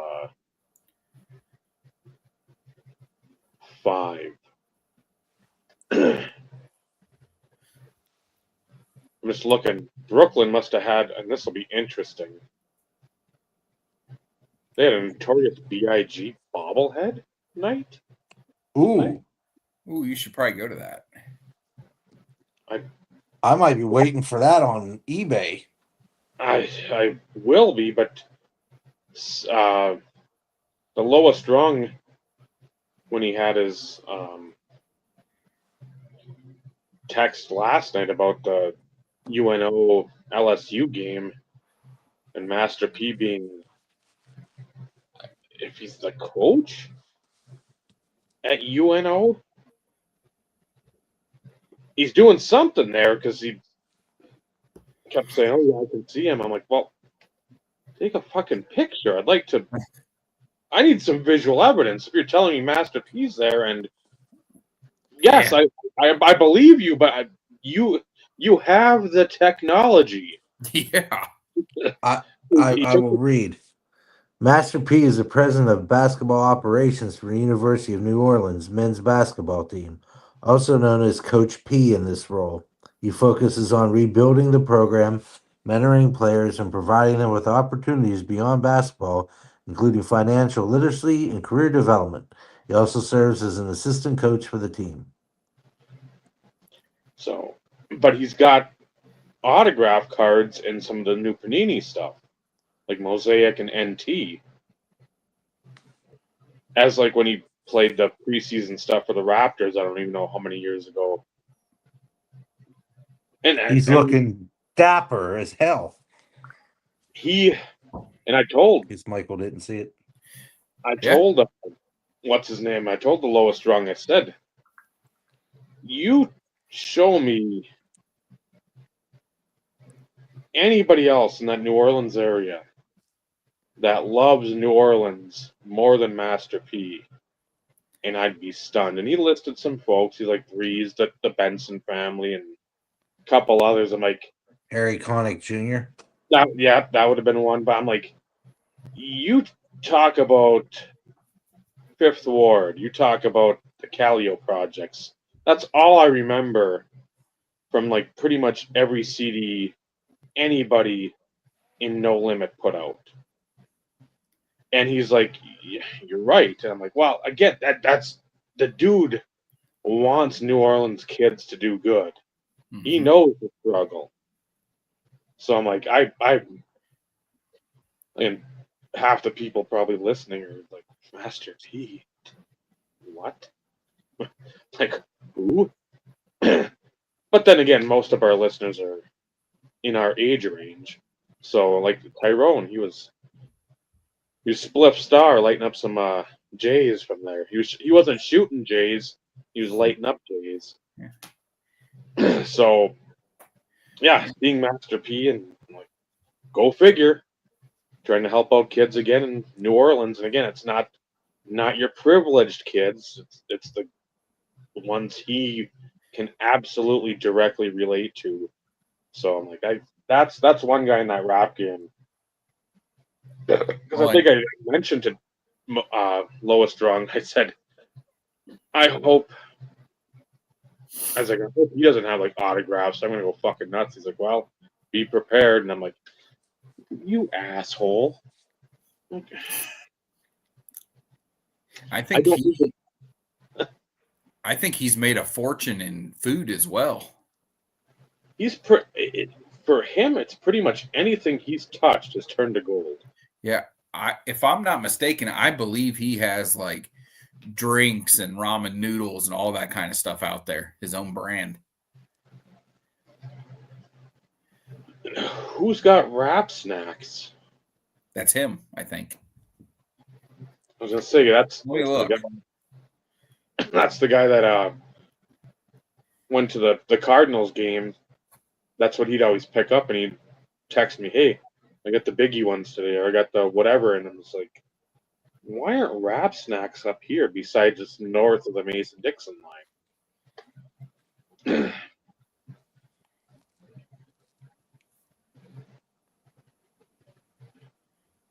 But yeah, P, he just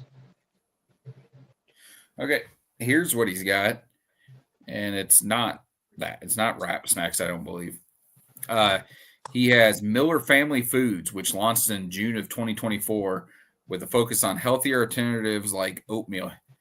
His other brands include Uncle P's, which offers a variety of products like seasoned rice, pancake mix, and syrup, and the cereal Master Crunch cereal. He also co-founded the seafood franchise Fishbone Express. So he's in just tons of stuff. Take care, Brian. I grew up on the Mason-Dixon line.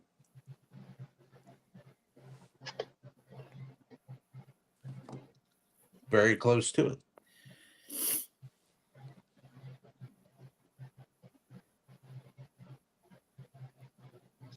North of it. You said the other one was Rap Snacks? Yes. That would have been the other one, I think. Lois Strung mentioned.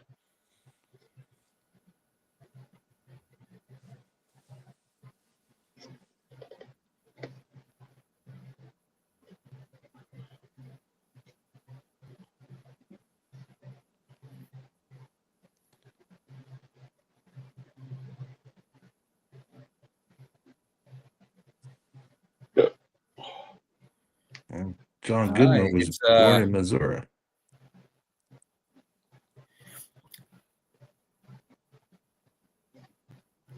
Okay, Master P has been on some of their products, but it's a guy named James Lindsay. He incorporates snack food and rap artists.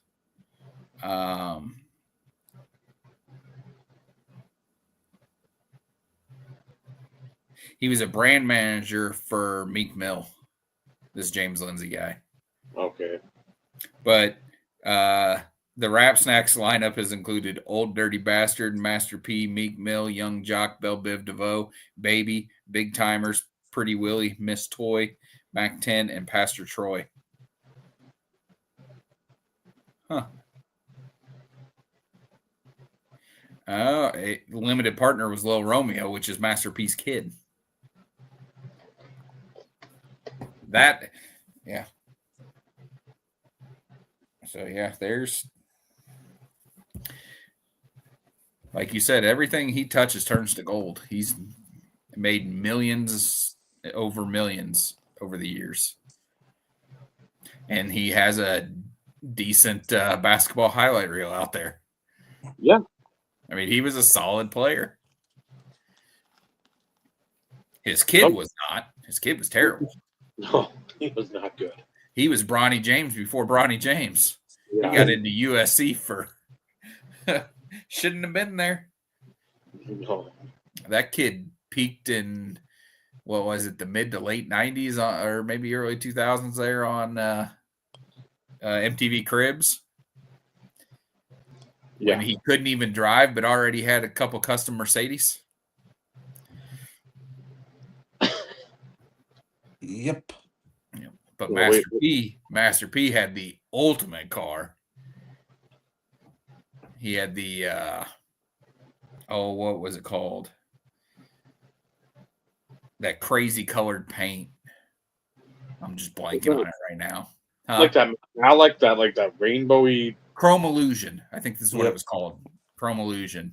Yeah, it would go from purples to greens to pinks. It was all kinds of crazy awesome.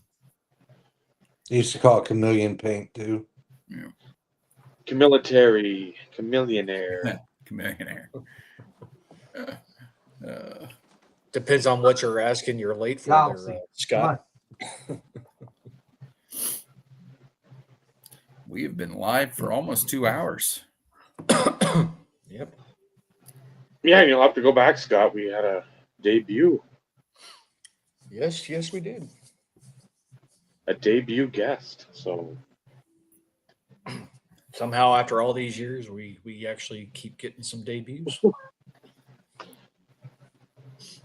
It's crazy.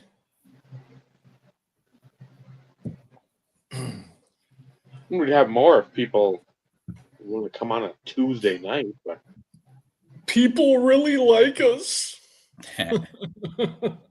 Okay, maybe not. people really tolerate us.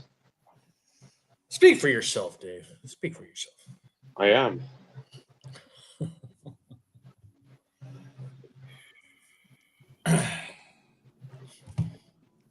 Oh, damn. Scott's sorting modern vintage. I'm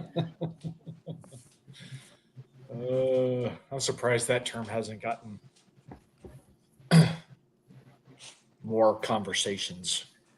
Yeah. Of course, I'll wait that at some point. I'm sure we'll be the first ones to actually talk about it a little bit, and somehow in a few weeks, months, it'll make its rounds in the larger live stream podcasting community. I'm sure Everybody's too worried about show building right now because we never talked about that. or the same cards changing hands. Yeah, what did I call it back then? I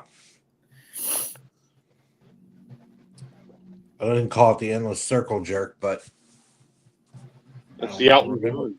it keeps going and going until it reaches its lowest possible price, and then it ends up in the collector's hands. Yeah. Or it ends up in a dealer showcase Yeah, that hasn't updated his prices in 5 years and won't do it because he won't admit that he lost. Yep. Because that's all it is. It's the hot potato. Who's gonna get caught with it? Yeah. um, And all these kabooms, man, the newest release of them, those cards look like absolute dog shit. Yeah, They some of the don't- downtowns. I haven't even paid really much attention. I've always thought the downtowns were awful. Maybe that's because the only ones I ever looked at were the Packers ones, and the stuff they put in the background You can't for eat the this. Green Bay cards just suck. The original, like the first iteration, I will give them some credit. but as they've continued them all these years, it just like they just randomly put shit on the card nowadays. Like there's no creativity. There's Or no like thought. Aaron Rodgers has some that are just there's some like waves of milk and some cows, and then it's like mint chocolate chip ice cream sundae or something like that. I'm like, What? I don't know what that's referencing. You couldn't go with fucking cheese? Exactly. Put fucking big chunks of cheese out there. I don't get it. And I'll never understand the money spent on them. That's crazy to me. Now, the thing is, because baseball has those home field advantage cards, the Bobby Witt Jr. ones are incredible. They have some really great. They've done good. Yeah, and those things aren't worth anything. Like the most expensive Bobby Witt one is like 225. No. Not Somewhere. enough. Not enough. Dave's working on that set. Ow. Well, I mean, he has cheap ones, but there is 1 year that is not cheap. Well, It's he's got the rookie year one or whatever it is. Yeah, it's like 225 or 250 bucks, something like that, the first year of it or something. But I mean, it's got buildings from the Kansas City skyline and it has the fountains. And I'm like, okay, these are actually recognizable things as opposed to some generic freaking Photoshop thing that just looks stupid. Well, yeah, that I like the home field advantage because it's more of a like an actual representation of where they're from or where they play downtown. I mean, if you've ever been to Lambeau, there's not an uptown. No, it's a stadium in a neighborhood, right? So yeah, there's a quick trip that's like 2 blocks away. Yeah, that's your downtown. You can have a quick trip on there. Yep. And I liked the well, they didn't call what are the college versions for the football? It's not big man on campus, I don't think. I know that's the basketball insert from years ago, but don't give me the wine. But they have the college version of them, and I think the college version are way better than the pro when it comes to the football. They were neat. I don't think I've ever seen them. And it's either on campus or something like that. What it's called. That sounds about right. Yeah, because I remember seeing Peyton Manning Tennessee ones, really cool looking card.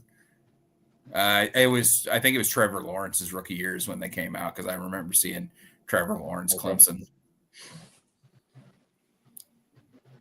But that's the problem too with those. And again, I know you're going to have key guys in there, but when you have Mahomes in there every year, Brady, Burrow, I mean, when you have the same, if you got 20 cards a set, and you get this 13 guys are the same, if not more, it's like what are we doing? I mean, you see some of the home field advantage. Sean Murphy's in it. Sean Murphy. And there's, again, beyond that, there are some you're looking like Tristan McKenzie for the Indians is in there. Like, okay. But you've got different players. Okay, they might have came out and that the peak was already gone, but it's like, you're not sitting there. You do have a Trout maybe every time, or a Harper, Soto. You're going to have those guys in there because you need some power factor. You need the big guys, Ohtani, whatever. Yeah. But you don't need the second tier guys, the same ones every time. The third tier. How many NFL players are there? You figure 52 a roster or whatever it is. What?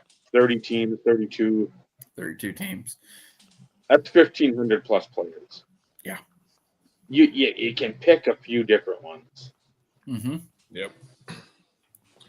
Because Playoff Absolute had the unsung heroes. Yep. I would like to see like the Downtown or something like that incorporate some of those guys, the long snapper, the gunner, Shane Leckler when he's rolling with the Raiders, one of the best punters in the league when you're coughing corner kicks. Yeah, but Some of these guys that you don't think of because that's not going to happen though. Here, I know. I know that, but I'm just saying that it would make sense if you want to fucking have something different, cool, and then you incorporate even more. Like, okay, you got the fans. Like, That's logical, Dave. I know. I'm surprised it didn't happen. That Panini didn't fall based off the kabooms and everything. I'm surprised they didn't go with a POW and just have defensive players. Because I think Kaboom should have been only defensive players to begin with. Offensive players don't have Kaboom moments. Kaboom's about running backs. Running backs could. Running backs would be the other Bosworth. That's a Kaboom. Yeah, but I like mean, it should have been Ray Lewis, Sean Taylor, guys like that, Lawrence Taylor, people that hit people and hurt people. Right. The crazy thing is though that like downtowns, and you said this, Michael, but the price that they sell for is pretty damn consistent. Because I've said so I know TD has 2. And I don't remember what year it is prior, but he's in 24, but he's in Donruss and he's in Optic. Okay. And of course, there is a difference, and you can tell the difference based on the logo. Right. But they sell consistently within a matter of $10 to $15 every fucking time. Yeah. All day, every day. And then you got the one from clearly Donruss, which in my opinion is a cooler design because 1, it's acetate. Correct. 2, it's different imagery. And 3, those are actually seem to be short prints. Mm-hmm. Yeah, that whole product is short printed. There's the clear. I think I've seen 5. I think I've seen 5 TVs, wow. And they all they slowly kind of started going down, but when they first popped, they were like $500. Wow. And I think now they're averaging like just under $400. But the regular Donruss and Optic, they're still $300 all day long. It's crazy. And I don't get it. Yeah. And like last week, I told you like almost 50 in my ended list that I've watched because I want one. So I've been watching the pricing, and damn it, like it is fucking consistent, man. And I refuse to pay that for it. Yeah. Not when I can get something else. It's like the Rogers has like 5 or 6 kabooms. I think he's been in 5 or 6 sets now. The only one I want is 2019. It sells for stupid money. Like one just popped up in the Packers group yesterday, and it was $950 or best offer. And I'm like, man, I remember whenever I could have picked that card up for right around $450 and $500, and I didn't because that was still crazy to me. Yeah. And I went and looked at 130 point to see if any had sold recently, because it's not one that's very common that comes up for sale. And one recently had sold, and it was a PSA 9, brought over $1,000. I'm like, okay, I'm just not going to own one, which is fine. But the image on it is really cool. But only that year. I don't care for any of the other ones. Well, because the newer stuff, you have your horizontals and your verticals. Yeah, and then of course your variations. Yeah. Color variations, I should. Yeah, I know a guy that's got majority of the Favres Favre's only been in 1 year. He's got the Favre base and the gold. And then he's got the majority of the Rodgers in base and gold. I'm like, man, that's so much money. Because I know what he paid for him. And I'm just like, Right. it's crazy to me. But if you like him, you like him. Yes, Mike, we talked about that early on. Yeah. Actually, pretty much the first part of the show was about the whole topic of shill bidding. Yeah, those are just cool looking cards. Now, that to me is more impressive, and they have numbered versions and autoed versions.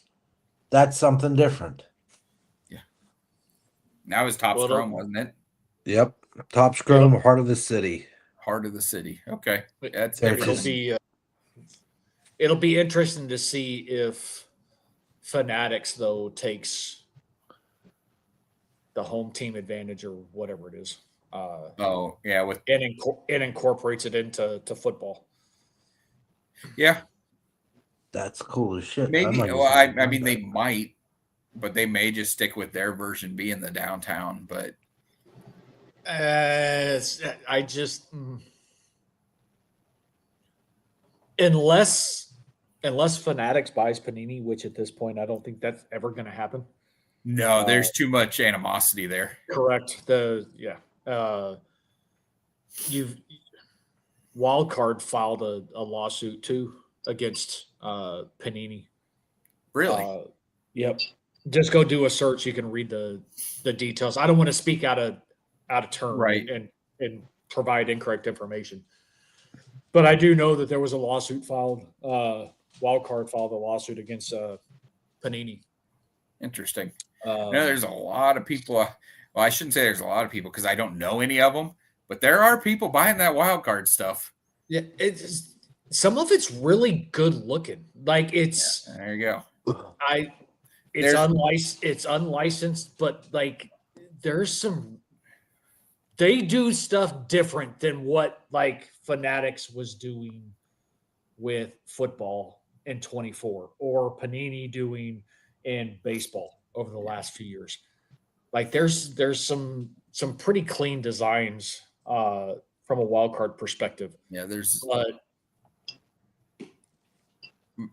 Marino collector on Yes. Instagram buys a bunch of it. He was collecting the Marino dinosaur cards and all that Yep. stuff. But it makes the thing about it is, and I'll add a little bit of context to this, even though most people know. So Panini America, which is, of course, who manufactures sports cards. Yeah. Based in and around Arlington, Texas. I think they're actually in Grand Prairie. But not far from where I live. Okay. Mm-hmm. They are a small, minute piece to Panini as a whole. Right. Because a lot of people don't realize that Panini is like actual Panini is huge. They have their hands on a lot of things and they made their fortune on stickers. Yep. Which is crazy when you think about it. But stickers and magazines. Yep. Mhm. So Panini America is again just a small chunk of Panini's conglomerate. As far as like I always referred to it, it was their side hustle, and they made billions of dollars doing it. Oh, but it was 100%. a side hustle. 100%. Yep. So what's going to be interesting is, okay, so Panini bought, and I'm going to say it, Donruss Leaf Playoff, because that's actually who they purchased. Turned it and gave it the Panini name, which is why we have Leaf Limited, we have Leaf Certified, or I should say Panini Certified, but it's still, you see the same use of the terms from Donruss Leaf Playoff. Okay.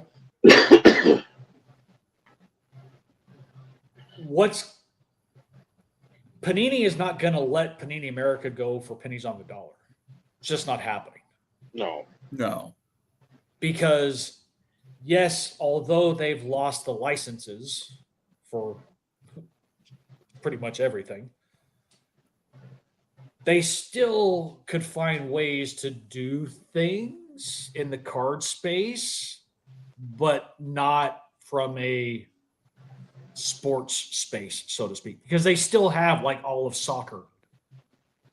I mean, almost all of soccer, I should say. And they have a few other things, but not important. So let's say they bought Panini, or let's say they bought Donruss League Playoff for $100 million. Like, who knows what it is. No need to apologize, Mike, for being late. They've had it forever, or what seems like fucking forever. They're not going to sell it for less than their initial investment. And we all know that with the bad blood, it ain't going to be Fanatics. So what does that leave? Wild card, they're too small. They have no licensing. So, like, that's not going to happen. It's not going to be Leaf because, like, again, no licensing. Who's the other option? Do you think Upper Deck is going to buy it? Highly doubt it. They seem to be content with making hockey cards and ruling that domain. And they've done fantastic with it. Absolutely. They've done fantastic with it. So it makes you wonder, does it just end up like crumbling and folding at some point? Or do they continue to maintain the brand through soccer and whatever other scraps that they could potentially pick up? But you know that company is going to shrink in size because they can't sustain the number of people that they have in just a small handful of products. It's just not happening. No. So yeah, it'll be interesting to see how they pivot. The only other thing that I could think of is, like, does collectors buy it? Collectors Universe is what I'm referring to. Yeah. Because, you know, like, the only other option would be Beckett. Well, Beckett's losing money. Correct. So, like, granted, there's been weirder things that have happened when it comes to acquisitions and selling of companies. Just because you owe money doesn't mean you can't somehow acquire another one. I've seen it.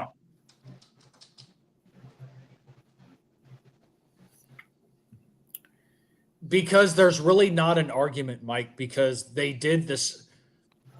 So, okay, from a baseball perspective, they may have some ground to stand on. But when it comes to football, they really have no argument because they did the same fucking thing in 2015. Yep. And for basketball, for that matter. So the fact that there's like the suit and the countersuit for that is bullshit because they did the same fucking thing, which is why Upper Deck and everybody else disappeared because they had the monopoly. Mm-hmm. But now that the roles have reversed, oh no, it's unfair. It's now a monopoly because now they own everything. Well, sorry. And they can't technically take MLB because MLB, the licensing for MLB was Topps. And Fanatics acquired Topps. So it's not the same. No. So there's it's a stall tactic in my opinion.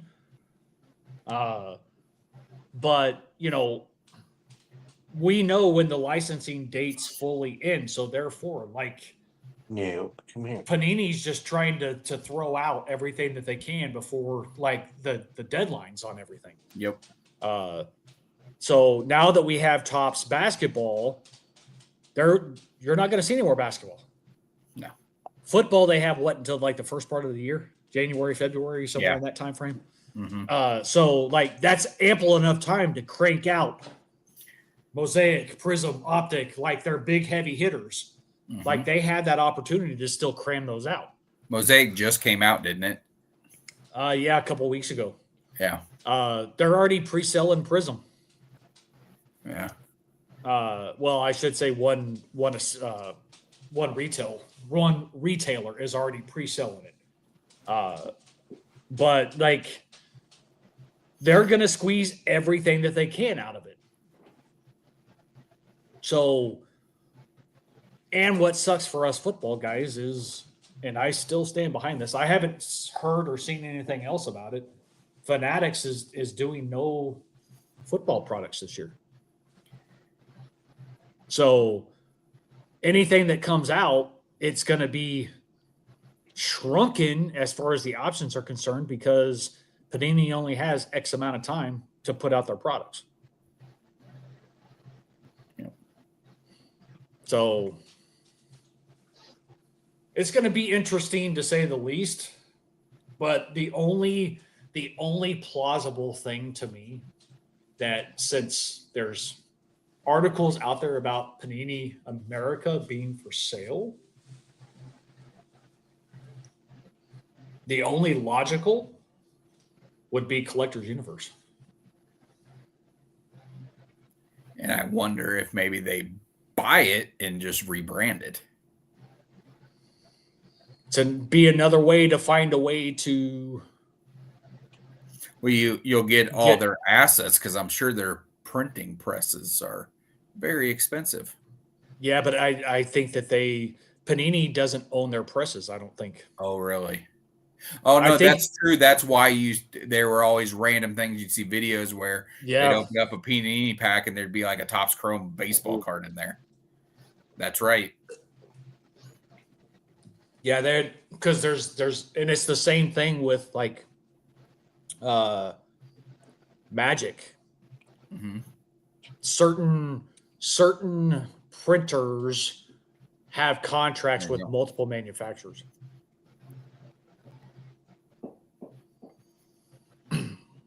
So Fanatics bought the printer. I mean, I could see them doing it just to have another grip on the hobby. But again, like the only thing that's plausible would be Collector's Universe. But I don't know what that would do for them. So, like, I don't know. It'll be interesting to see. Because if somehow it ends up with Fanatics, like, I'd be interested to see how that actually works out that way. Yeah, but so Panini as a whole is not hurting for money. They're not going to sell it for pennies on the dollar. They would just rather let it fold than like not at least get something out of it. And by something, I mean profit. So, and I could be wrong. I mean, it's not uncommon for those situations to happen. I would find it very odd that a company or of that size would let something like that go for pennies on the dollar or at a loss. I just don't see it.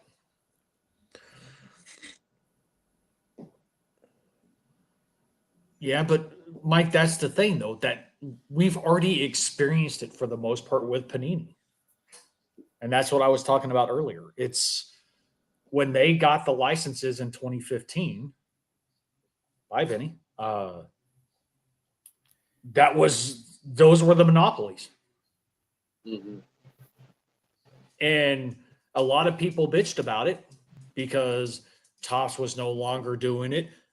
Upper Deck, all of them lost their licenses in 2015 because that's when Panini officially took over as the sole manufacturer.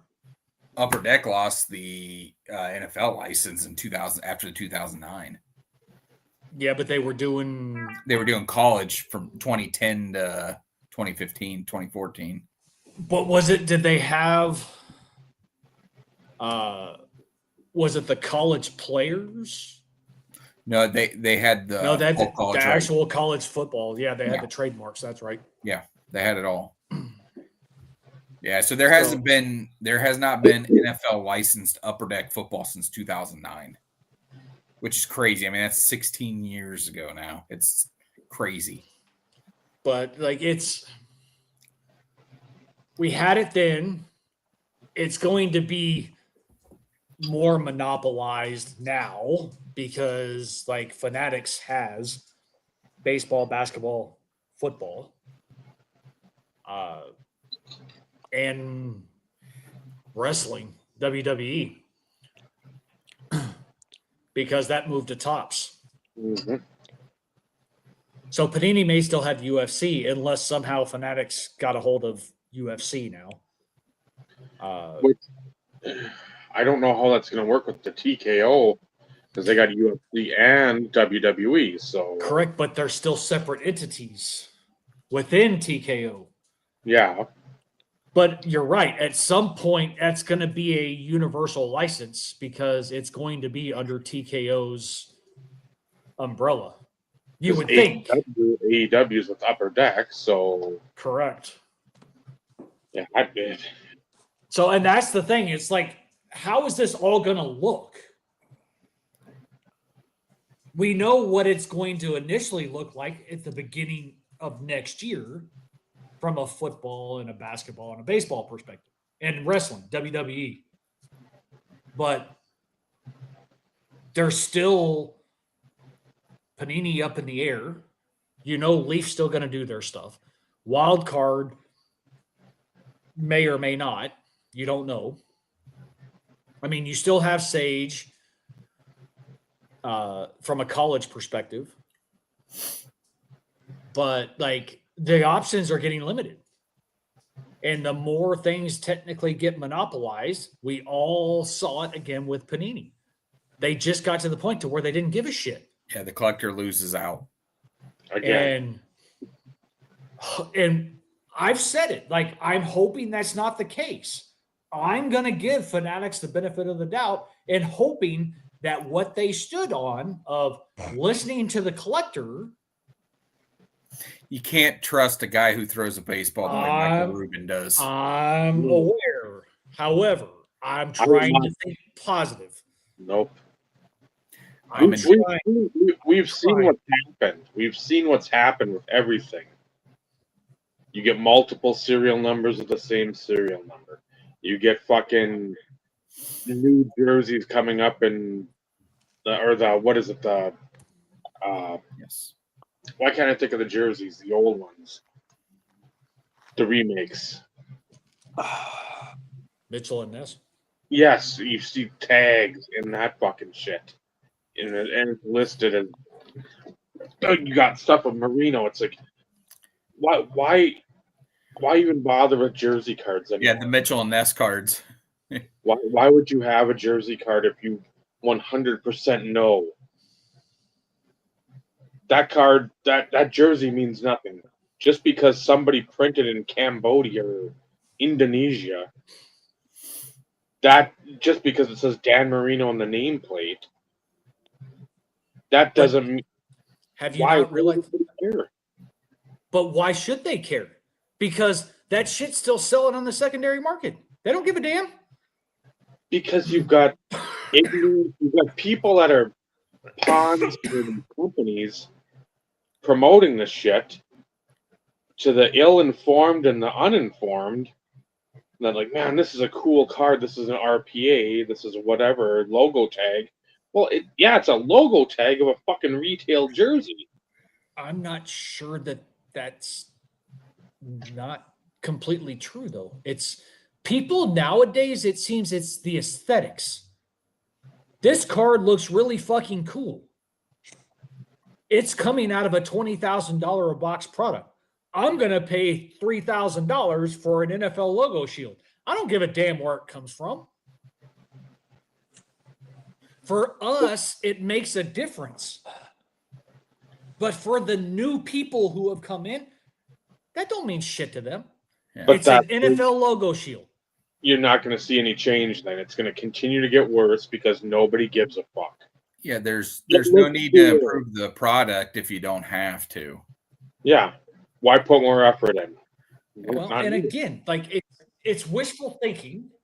It's a pipe dream, but we can only hope that maybe it doesn't get any worse. I can't see that though. I just can't. Well, but that's because you're a glass half empty kind of guy, though, too, Dave. No, it's because I as you have too. Mine's We've completely seen- empty. Well, so is mine. we've seen what's happened in the redemption game, and you're supposed to do the points, and it's like, okay, what next? Yes, but remember, we're also basing that off of the company that's exiting the space too. My dog's breath smells like dog food. Okay, Ralph. That's what all this comes down to.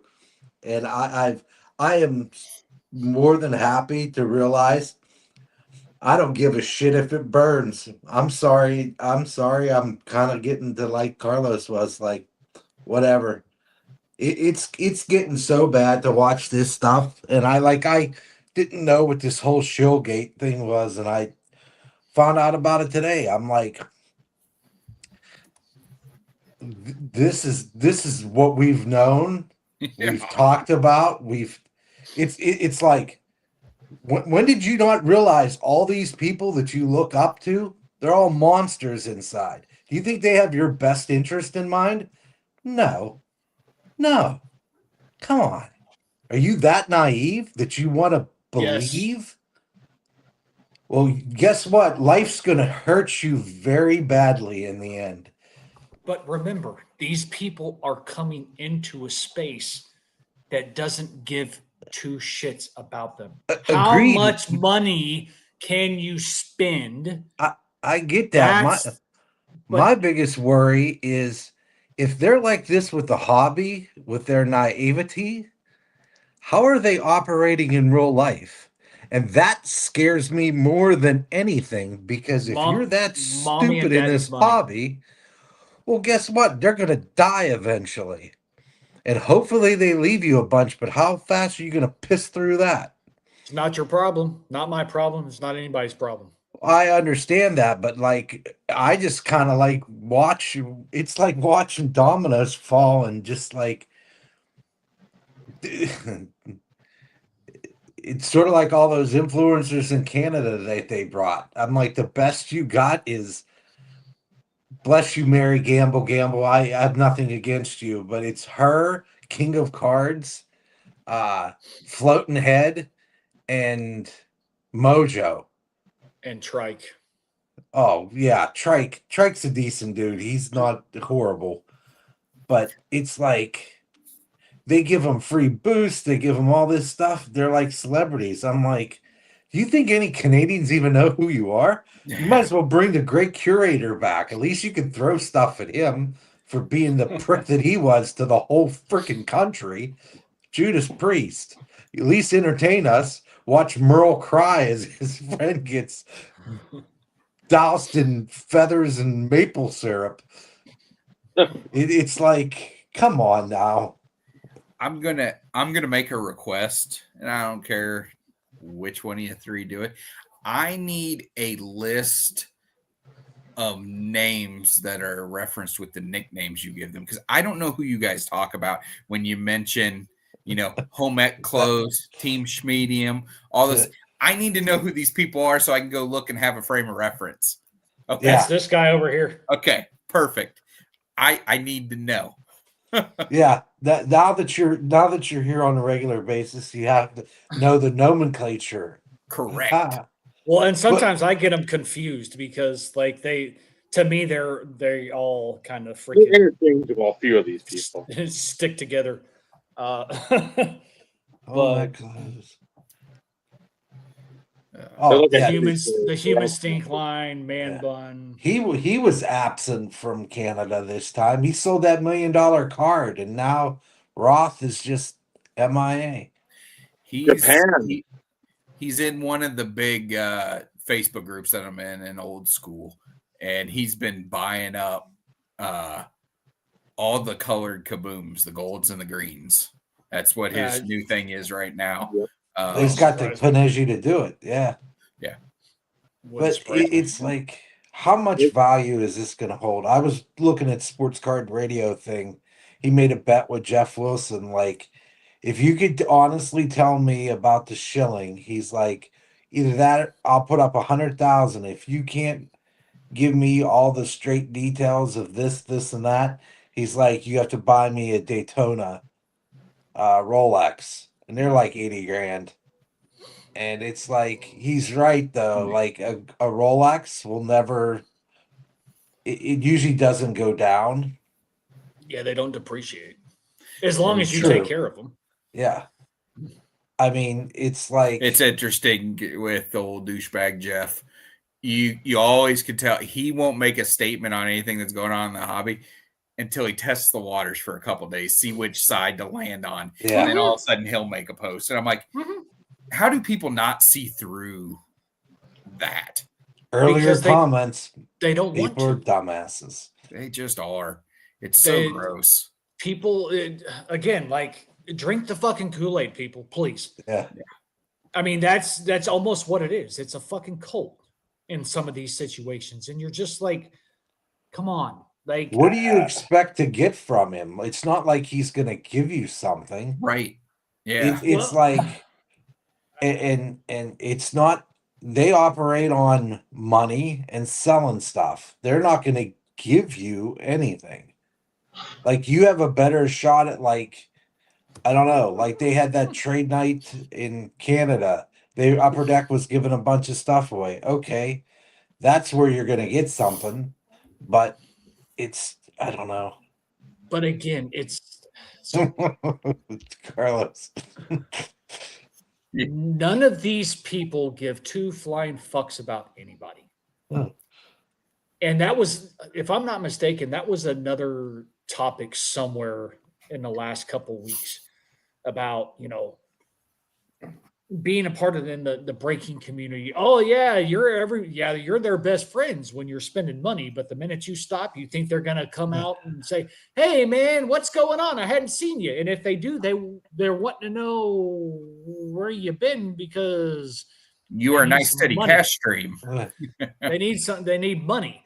Yeah. On this side of the house, even back in the early days when we had breakers. Yeah. Granted, we weren't all friends with like some of the big name guys, but they still weren't douchebags. Granted, smaller grouping of people comparative to what it is now, but even then, at some point, somebody's going to ask, "Hey, have you seen so-and-so?" And then it's going to start kind of trickling down within conversations on this blog channel and this blog, and eventually somebody's going to reach out to said person and be like, "Hey, everybody was asking about you. You okay?" Yeah. And genuinely want to know if you're okay. Not, "Hey, where the fuck you been? Somebody needs to sell some mystery packs." Right. Oh, which by the way is the same thing as repacks. Which again had been around for ages. Yeah, it's just branded now. Oh, I forgot, because even back in our days, mystery packs, for the most part, unless they were garbage like some of these repacks are, you would be gone real fast. And yet some of these douchebags who sell absolute garbage still find a way to peddle the bullshit. And I don't get it, because I've seen some literal garbage. You're going to give out packs of fucking old ass classic World League shit? What? Yeah, you probably bought a case for like $1.50. And that's part of the selling point of your said repacks. You get 2 or 3 packs in it. What? Give me a fucking break. And the fact of the matter is, if anybody is dumb enough to buy that shit, I'm sorry. I don't feel sorry for You you. deserve what you get. Drink Because the Kool-Aid. Drink people the have a Kool-Aid. gambling problem. Everybody wants to fucking take the chance to get the big whatever. It's not like the Powerball where it's like, I know I'm not going to fucking win, but $900 million, that's worth a $2 ticket. What are you going to pull out of the fucking mystery packs or repacks? You're not going to pull a Jordan patch No. auto ultimate or exquisite to 5 or a Kobe to No. 8 or whatever. They're not going to. Again, we've talked about it too many times to go on, but it's like the Boba packs. You You couldn't got pull to the see- Jordan in back in those days. You got to see That's the best checks mix. a ton of shit that was in there. Yep. You knew what the chasers were. It wasn't a mystery, or even to the point when Golden, when he ran his All Sport PPF Football 96 or 97, and you could pull some of the old vintage football cards in there. I remember the Joe Namath remember being that a one. redemption because of it was a tall boy. Yeah, it's the packaging. You would know which one it was. Yeah. So it's like, but you also got a chance to pull all these other ones. And again, there's a dog shit in there. But there's also some nicer, like newer stuff. Again, the only bad part, no logos because he didn't have a license. Right.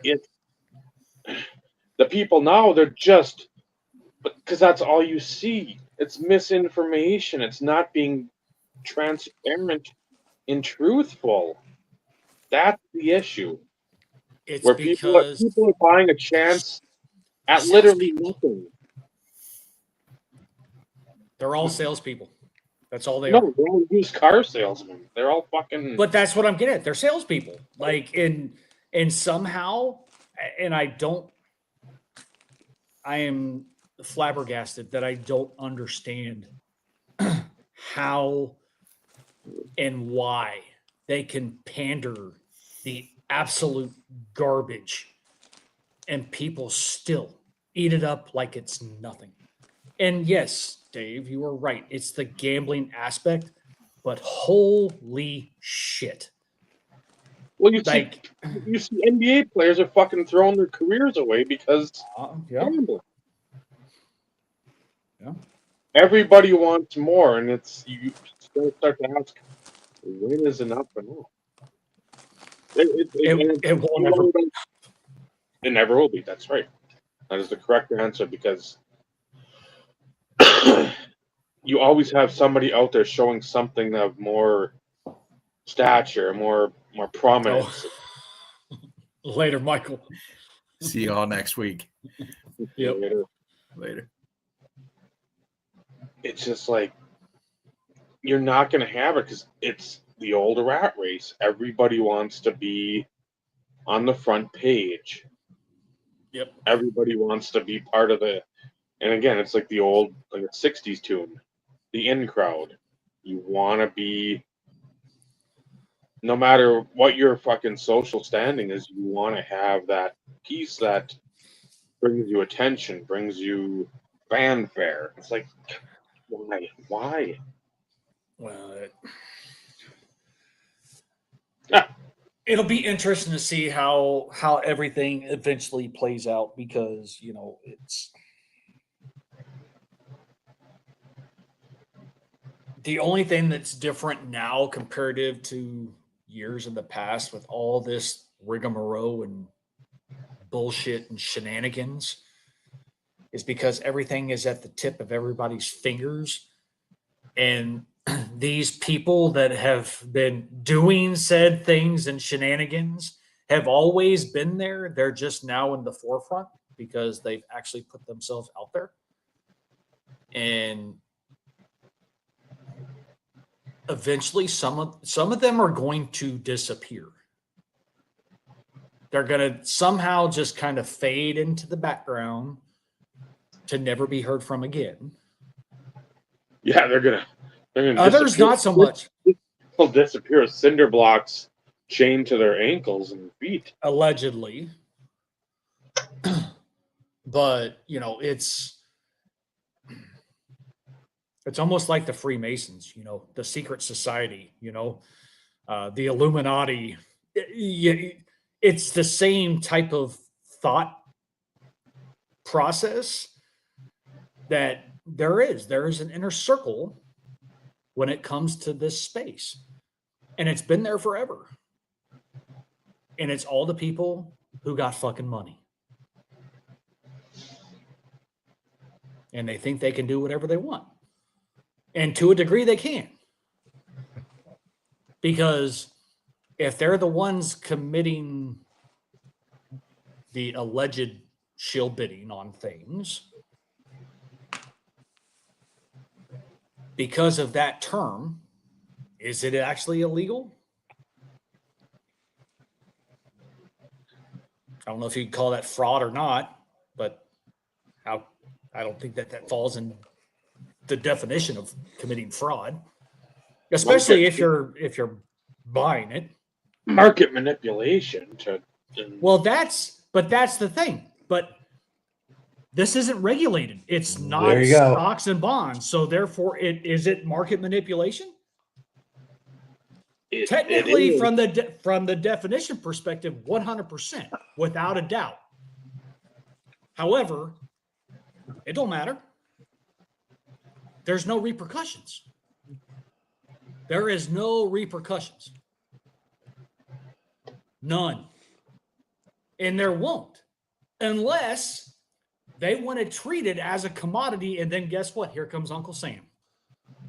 And then everybody's going to be bitching because now it's going to be regulated as a commodity.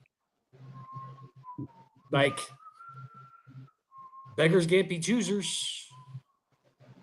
So, like, I know Vinny. Like, I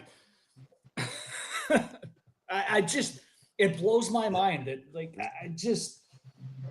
people wake up. I look at it this way: die on that hill. If you want to die on the hill of hobby cardboard, go ahead and do it. Bless your heart, as my friends say down south, and go from there. If I'm pushing 50, I'm gonna buy cards if I want, but not like I used to. It doesn't have the appeal that it had when I got back into it. And if it wasn't for probably the two individuals above me, I wouldn't friggin' probably still be in it. But it doesn't give me joy as it once did. Everybody who talks about new and all this, then you have to hear about everybody's friggin' opinion, not based in data or facts. Joy. Like I can't deal with that in every other effing aspect of life. But for us, though, and for anybody who watches this, whatever this is, I've been wondering myself. A hot mess, or no, Carlos's show, because they talk hobby content quite a bit. Yes, I use the C word, even though I hate it. The normal collector, the vast majority of what most of everybody is, this means absolutely nothing to any of us, because not a single one of us can afford the cards that are being manipulated in the fucking first place.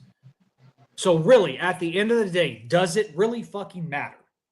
No, it doesn't. Now, if there's a trickle-down effect to where it starts impacting the $10 and $20 cards, then we got a bigger problem. But these big-time people, they ain't gonna fucking blink at something like that. No. So and I don't think we're the majority anymore, to tell you the truth. Oh no, but we are. From a price point perspective, yes, yes, but not the. I'm not talking collecting. I'm not talking as a collector and the use of the term collector. I'm talking about the price point perspective. Gotcha. Because like most of us, our cap, and this is probably, and I'm going to say on an average, on an average. The cap for most of us between $200 and $2,500. If you probably did a rough average across the collecting space. Budget or highest card? Spending on an individual card. Okay. Now that doesn't mean that they don't buy 10 or 12 of those, but again, this is my opinion. It's always weird to think that, like, okay, we'll spend maybe $100 15 or 20 times over. And again, in a good year, and then we're like, well, if it's a $2,000 card, God, I don't want to buy that. Like, well, and see, and it's also based on like where your mind is, though, too. I know. I'm just saying, though, when you just like bare bones strip it raw, like the numbers are like, how you'll do this, but you won't do that. Yep. And this is like something you really it's kind of like way high on your list, and yet you can't justify it. But yet, like you said, you're getting like 70 through 100 on your list, and like. But this is like third, and this is. But in the end, like all the shit that's going on right now, we can't sniff it. Like unless one of us wins the fucking lottery, we're not going to sniff any of this. It's not going to ever impact any of us. Was it a Steph Curry card that this allegedly happened with, or? Well, that's the whole that's where the whole Jeff sports thing? card investor thing came into the mix as part of the influencer / shill bidding kind of conspiracy. And again, like I don't know enough about that to speak on it. So yeah, exactly. I'm not gonna yeah, speak out of school. Which is why a lot of the things that I've said to this point have been based on what little bit I have read, heard.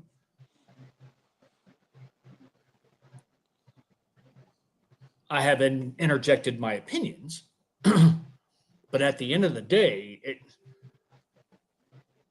for 90+% of us in the space, and I'm saying that as a collective, this doesn't impact us. I wonder what Eddie from Investacard would have to say. Oh, he's not around anymore. Oh, maybe we should ask Josh and Hammond on. Oh, wait a minute. So, what about the guys from Backyard Breaks? They're still around. Yeah, I heard his yap the other day. Yeah, they're still around. Somehow. He's just hiding out and laying low till all his stuff finally blows over. Then Whatnot doesn't give a shit. Yeah, we figured that out. It's money. And that's the driver for all of this. So, like, again, for those of us who have to work hard for a living, for, what we make to pay our bills and everything else, our discretionary income to spend elsewhere is extremely limited compared to the elite in this space. So again, does it really matter what's going on up there? Yeah, really but matter? if you look at your average influencer in this game, what are their net worths, right? Or do they have secondary businesses, what have you? But there's no transparency to tell you all these things. What? When it comes to, but hold on, Vinny. I want to add something to that because now I have a question. If you became an influencer, Mr. No Name, and I'm being serious here, are you actually going to fucking tell people how much you make? Absolutely fucking not. Why? Because it's nobody's fucking business. Agreed, and two, why in the world would you ever want that information to be put out there? Especially if you're walking through the National and somebody fucking knows how much money you make and your net worth. And next thing you know, you're in a fucking box and you're fucking without any fucking money because this is true. It's just, I don't know. I don't think the average influencer is. There's I mean, Jeff Wilson caliber, and then there's most others. It's just interesting to see the dynamic. I don't know. I don't know where I was getting to that on there, but probably not my intentions or point. So It's- I'll just shut up now. I kind of feel like I knew you were going. how the come up begins. It's like you see some of these people, Mojo, that start like literally sitting on the fucking curb, busting packs of cards, and now all of a sudden you're like, you want to start up a card shop. I'm like, dude, you use mommy and daddy's credit cards and go all over the globe to do this shit, and you have this flowery bullshit personality. What how's shit coming in? Because if there can't be just me thinking about this constantly, where it's like, how the fuck do you make a living when you don't fucking do anything? Well, if you watch people flip Rolexes, it's something I've been watching lately, and in the margins, there's like, you're like, well, you just sold a $15,000 watch. Well, yeah, I sold it for $15,600. So you made $600, right? You know how many watches you have to flip to be successful? Then you realize, holy shit, this guy's worth $2 million in a matter of 4 years. How does that all work? Then you compare it to this hobby, and then you really think about it. How are these margins sustained for you to make X amount to do this, this, and this? It just I think about the math, Well, and most of it's the just people, interesting. most of the people who have come into the space as influencers already had money. Most of the ones nowadays that are high on people's pedestal, yes, they're making a decent living. Some more than others. But when you look on average, like from an AdSense perspective, they're not making a shit ton of money from YouTube. Oh no. Their money is coming from what they do in the space from a flipping perspective and those companies that decide to promote my shit. But that's where the money's coming from. And I get that, but a lot of these guys, there's obviously, and again, this isn't like any groundbreaking news, how many unnamed benefactors that are fucking pumping them up? Because I'm like, that's what I want to fucking know. It's like, what? Buying views, buying subscribe, like we've said it before. I know, I get that, but I mean, I want the people that are funding them. Because again, you're never going to see that though. I know that, and I'd like to know what company's marketing department thinks. Yep, that is the face I want associated with my product. Gone are the days of it's the morality. Reach. Remember, it's the reach. Yeah, it's right now. reach. Everything's a money grab. It's the reach of these people. Literally, and they don't have the reach. When you look at the numbers, it's like you reach a couple. Is $5,000 followers enough? 10,000? You're not looking at the big picture. Oh yeah, I guess so. It's the narrative that they present. That's all that it is. And you can say, well, technically it could be a facade. Well, in a lot of situations, it probably is. But depending on what these companies are wanting these people to promote, if it's hitting the target audience, they don't have to have millions of followers to get what they want, to get what they need out of said paid sponsorships. Because I can guarantee you there's a lot of these folks with these paid sponsorships that probably get more money from their sponsorships than they do from anything else. And that's what they're living off of. Because some of these companies are paying big bucks for some of them damn sponsorships. Big bucks. It amazes me. Not to mention, like, if people use their promo code, they get like freaking kickbacks. Oh yeah, that thing. Yeah. Kickbacks is the wrong word, but like you get what I mean. But So whatever. I was going through my pen collection, so that makes I knew me. you were. That's brought me more joy going through that than it has looking at my cards in weeks, because I haven't been in there digging through that in probably 3 or 4 years. And I was like, holy crap, look at this. Holy crap, look at that. I forgot I had that. Then I went online and I started looking at new stuff. And then I bought myself some new stuff. And I was gifted several things from my new work as a welcome gift. And it's just like, man, I enjoy this.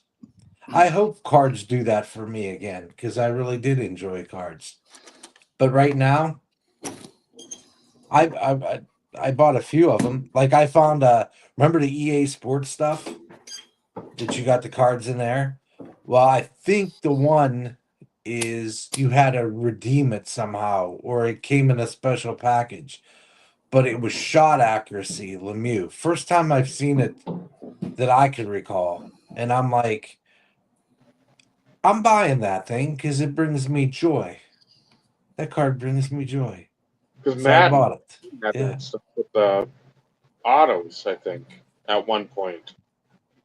I think Falk was in there for an auto. Maybe. Well, it's like what you call it? Modown 25 sent me the Sega Genesis Lemieux with the puck and everything. The game, Mary Lemieux hockey. I thought that was just badass. I was like, that is just cool. Like made me want to go buy my Sega Genesis. And then I asked my brother, what happened to all our gaming systems? We had shit ton. We had TurboGrafx 16. We had all kinds of crap. Sega CD. He's like, I gave it all away. Some kid needed it. I felt bad. So Scott, what you're saying is 7% of people are dumbasses. That's a lot of people, Stuke. Listen, seems low.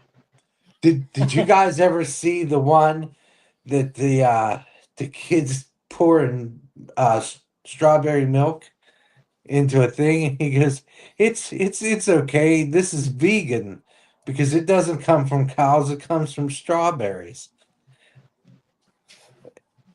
That when I saw that, I'm like, and then the guy goes, show me an udder on a strawberry. where is the teats that you would milk said strawberry? But every day it's an adventure in the world. And I guess I agree with Carlos. I find great amusement in all. I used to get mad and upset. Don't care. It's funny how that works now. Yeah, it only took me 2 years to convince you of that. Yeah, Just saying. a big life event took me to realization that I really don't care, and now it's better. But I agree with you. I stopped hate watching a long time ago because I realized that's not worth it either. Because frankly, don't care. I do things now that I enjoy, like go watch my kid play soccer. There's on occasion I will hate watch something just because I use it more to get a little bit more information about certain shit that may be going on. Correct. And it's not somebody that I can't stand. So it's something that I can at least listen to and get some tidbits without sitting there going, why the fuck am I watching this piece of shit? I can't stand this motherfucker. Why am I watching this? Well, we were talking about the watching of the auctions ending. Yeah. And Filmington's bunch was watching it one night, and I just threw it on for shits and giggles just to hear what they talk about. Those guys at least talk logically. That spitballing cards, and Teapot has to be the complete brains of the operation of down in Atlanta. The guy knows his shit. That doesn't seem like a douchebag either. But at least they have perspective of the market. And they're another guy. What was it? The comeback card investor. Remember him? He's another guy that disappeared off the earth with Eddie. And then the one guy I do miss was Parlay J. Do you remember him at all? No. He was buddies with Filmonton. They went to a couple card shows together. And I actually enjoyed watching. He did breaks, just basic stuff. And he just didn't seem like a jerk. He just seemed like an ordinary dude, just breaking cards and buying some stuff. That's what I enjoyed. I didn't have to have a big influence break and all this. Everything becomes where they sit upon their thrones and we haven't mentioned it in a while. Our OnlyFans, our Discords, our all that shit. What was the one that Patreon? That's it. And like Jabs, I looked him up the other day for shits and giggles. I'm like, oh, he's still there. I'm like, it just doesn't phase me. I'm almost to the point where it's just like, yeah, I know what's going to happen daily. And then just when you think it, you're like, well, shit. They went to another level of dumbass. And much like Carlos, I just enjoy it now. I like watching the fire. Elmo burning behind him. Praise the content gods. Just let it burn. Don't give two shits. Yeah, what's going to happen? Wash, rinse, repeat. Wash. Yeah, it's not like we don't know what's going to happen. And I still like getting cards. I haven't bought as many, but like I said, I got that EA Sports card, and I got it in the mail, and I'm like, yeah, I really look at that. But now UPS in Canada, UPS, they're using UPS to send stuff, right? So it hits the border, hits to me 3-4 weeks later, because it's not like the fees that you get for mail. It's 50 cents, 32 cents here and there. I have gotten 2 packages that were shipped UPS from Canada. I've paid $17 in import fees on 2 packages. But the cards have been I've been selective what I've been getting from Canada. And it's like hard, the stuff I got are of the rare ilk. One's I don't know if it's a SSP, but it's out of what is it?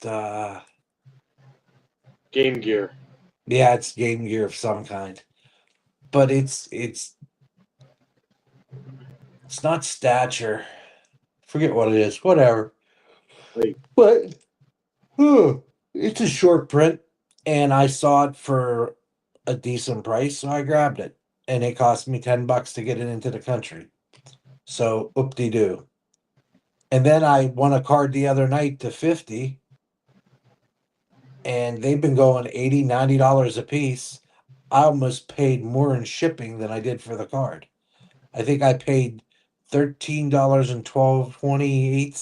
12.28, 12.8, $13.28 for the card, and I think it was $12 and some cents for the shipping from Canada. But it's the bounty reward for all of you.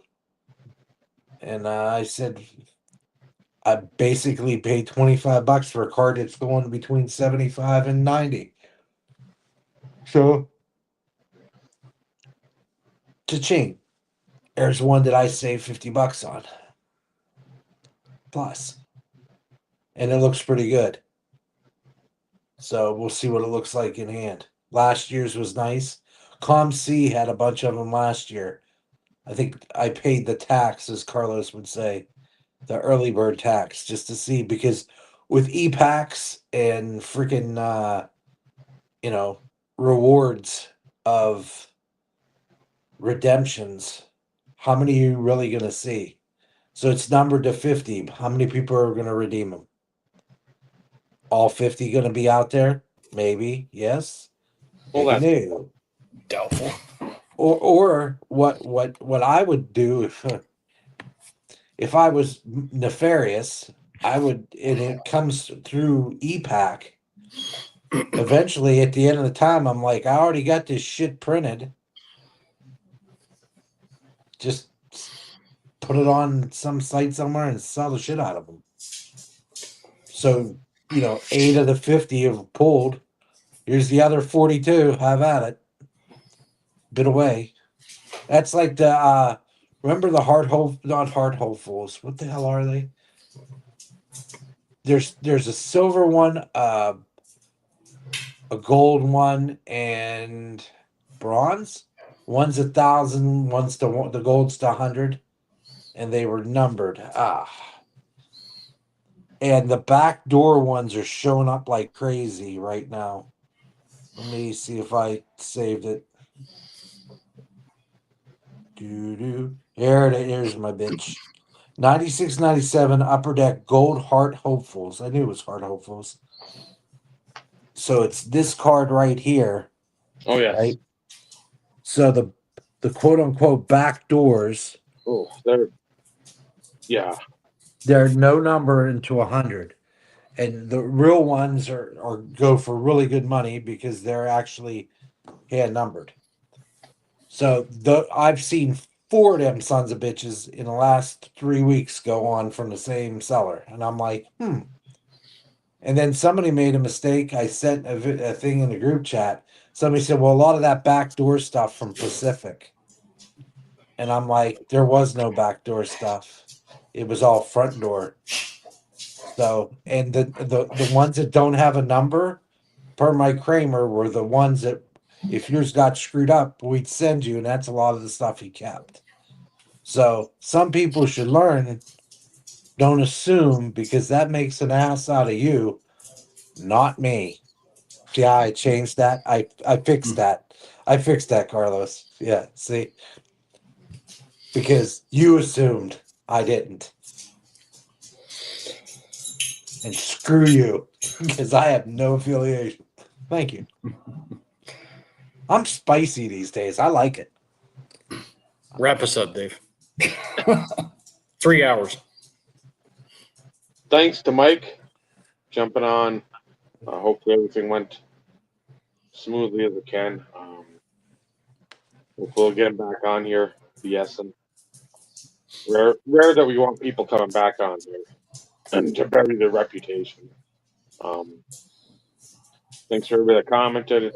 Always appreciate that. Helps us make it through the show. Next week, watch out for the very, very, very intriguing placeholder. Everybody will be happy with it. So,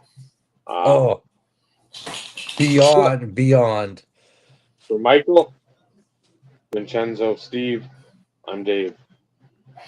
Remember, collecting cards, it's a wonderful hobby. But when you see veterans, please thank them for their service. Good night, everyone. Good night, everybody.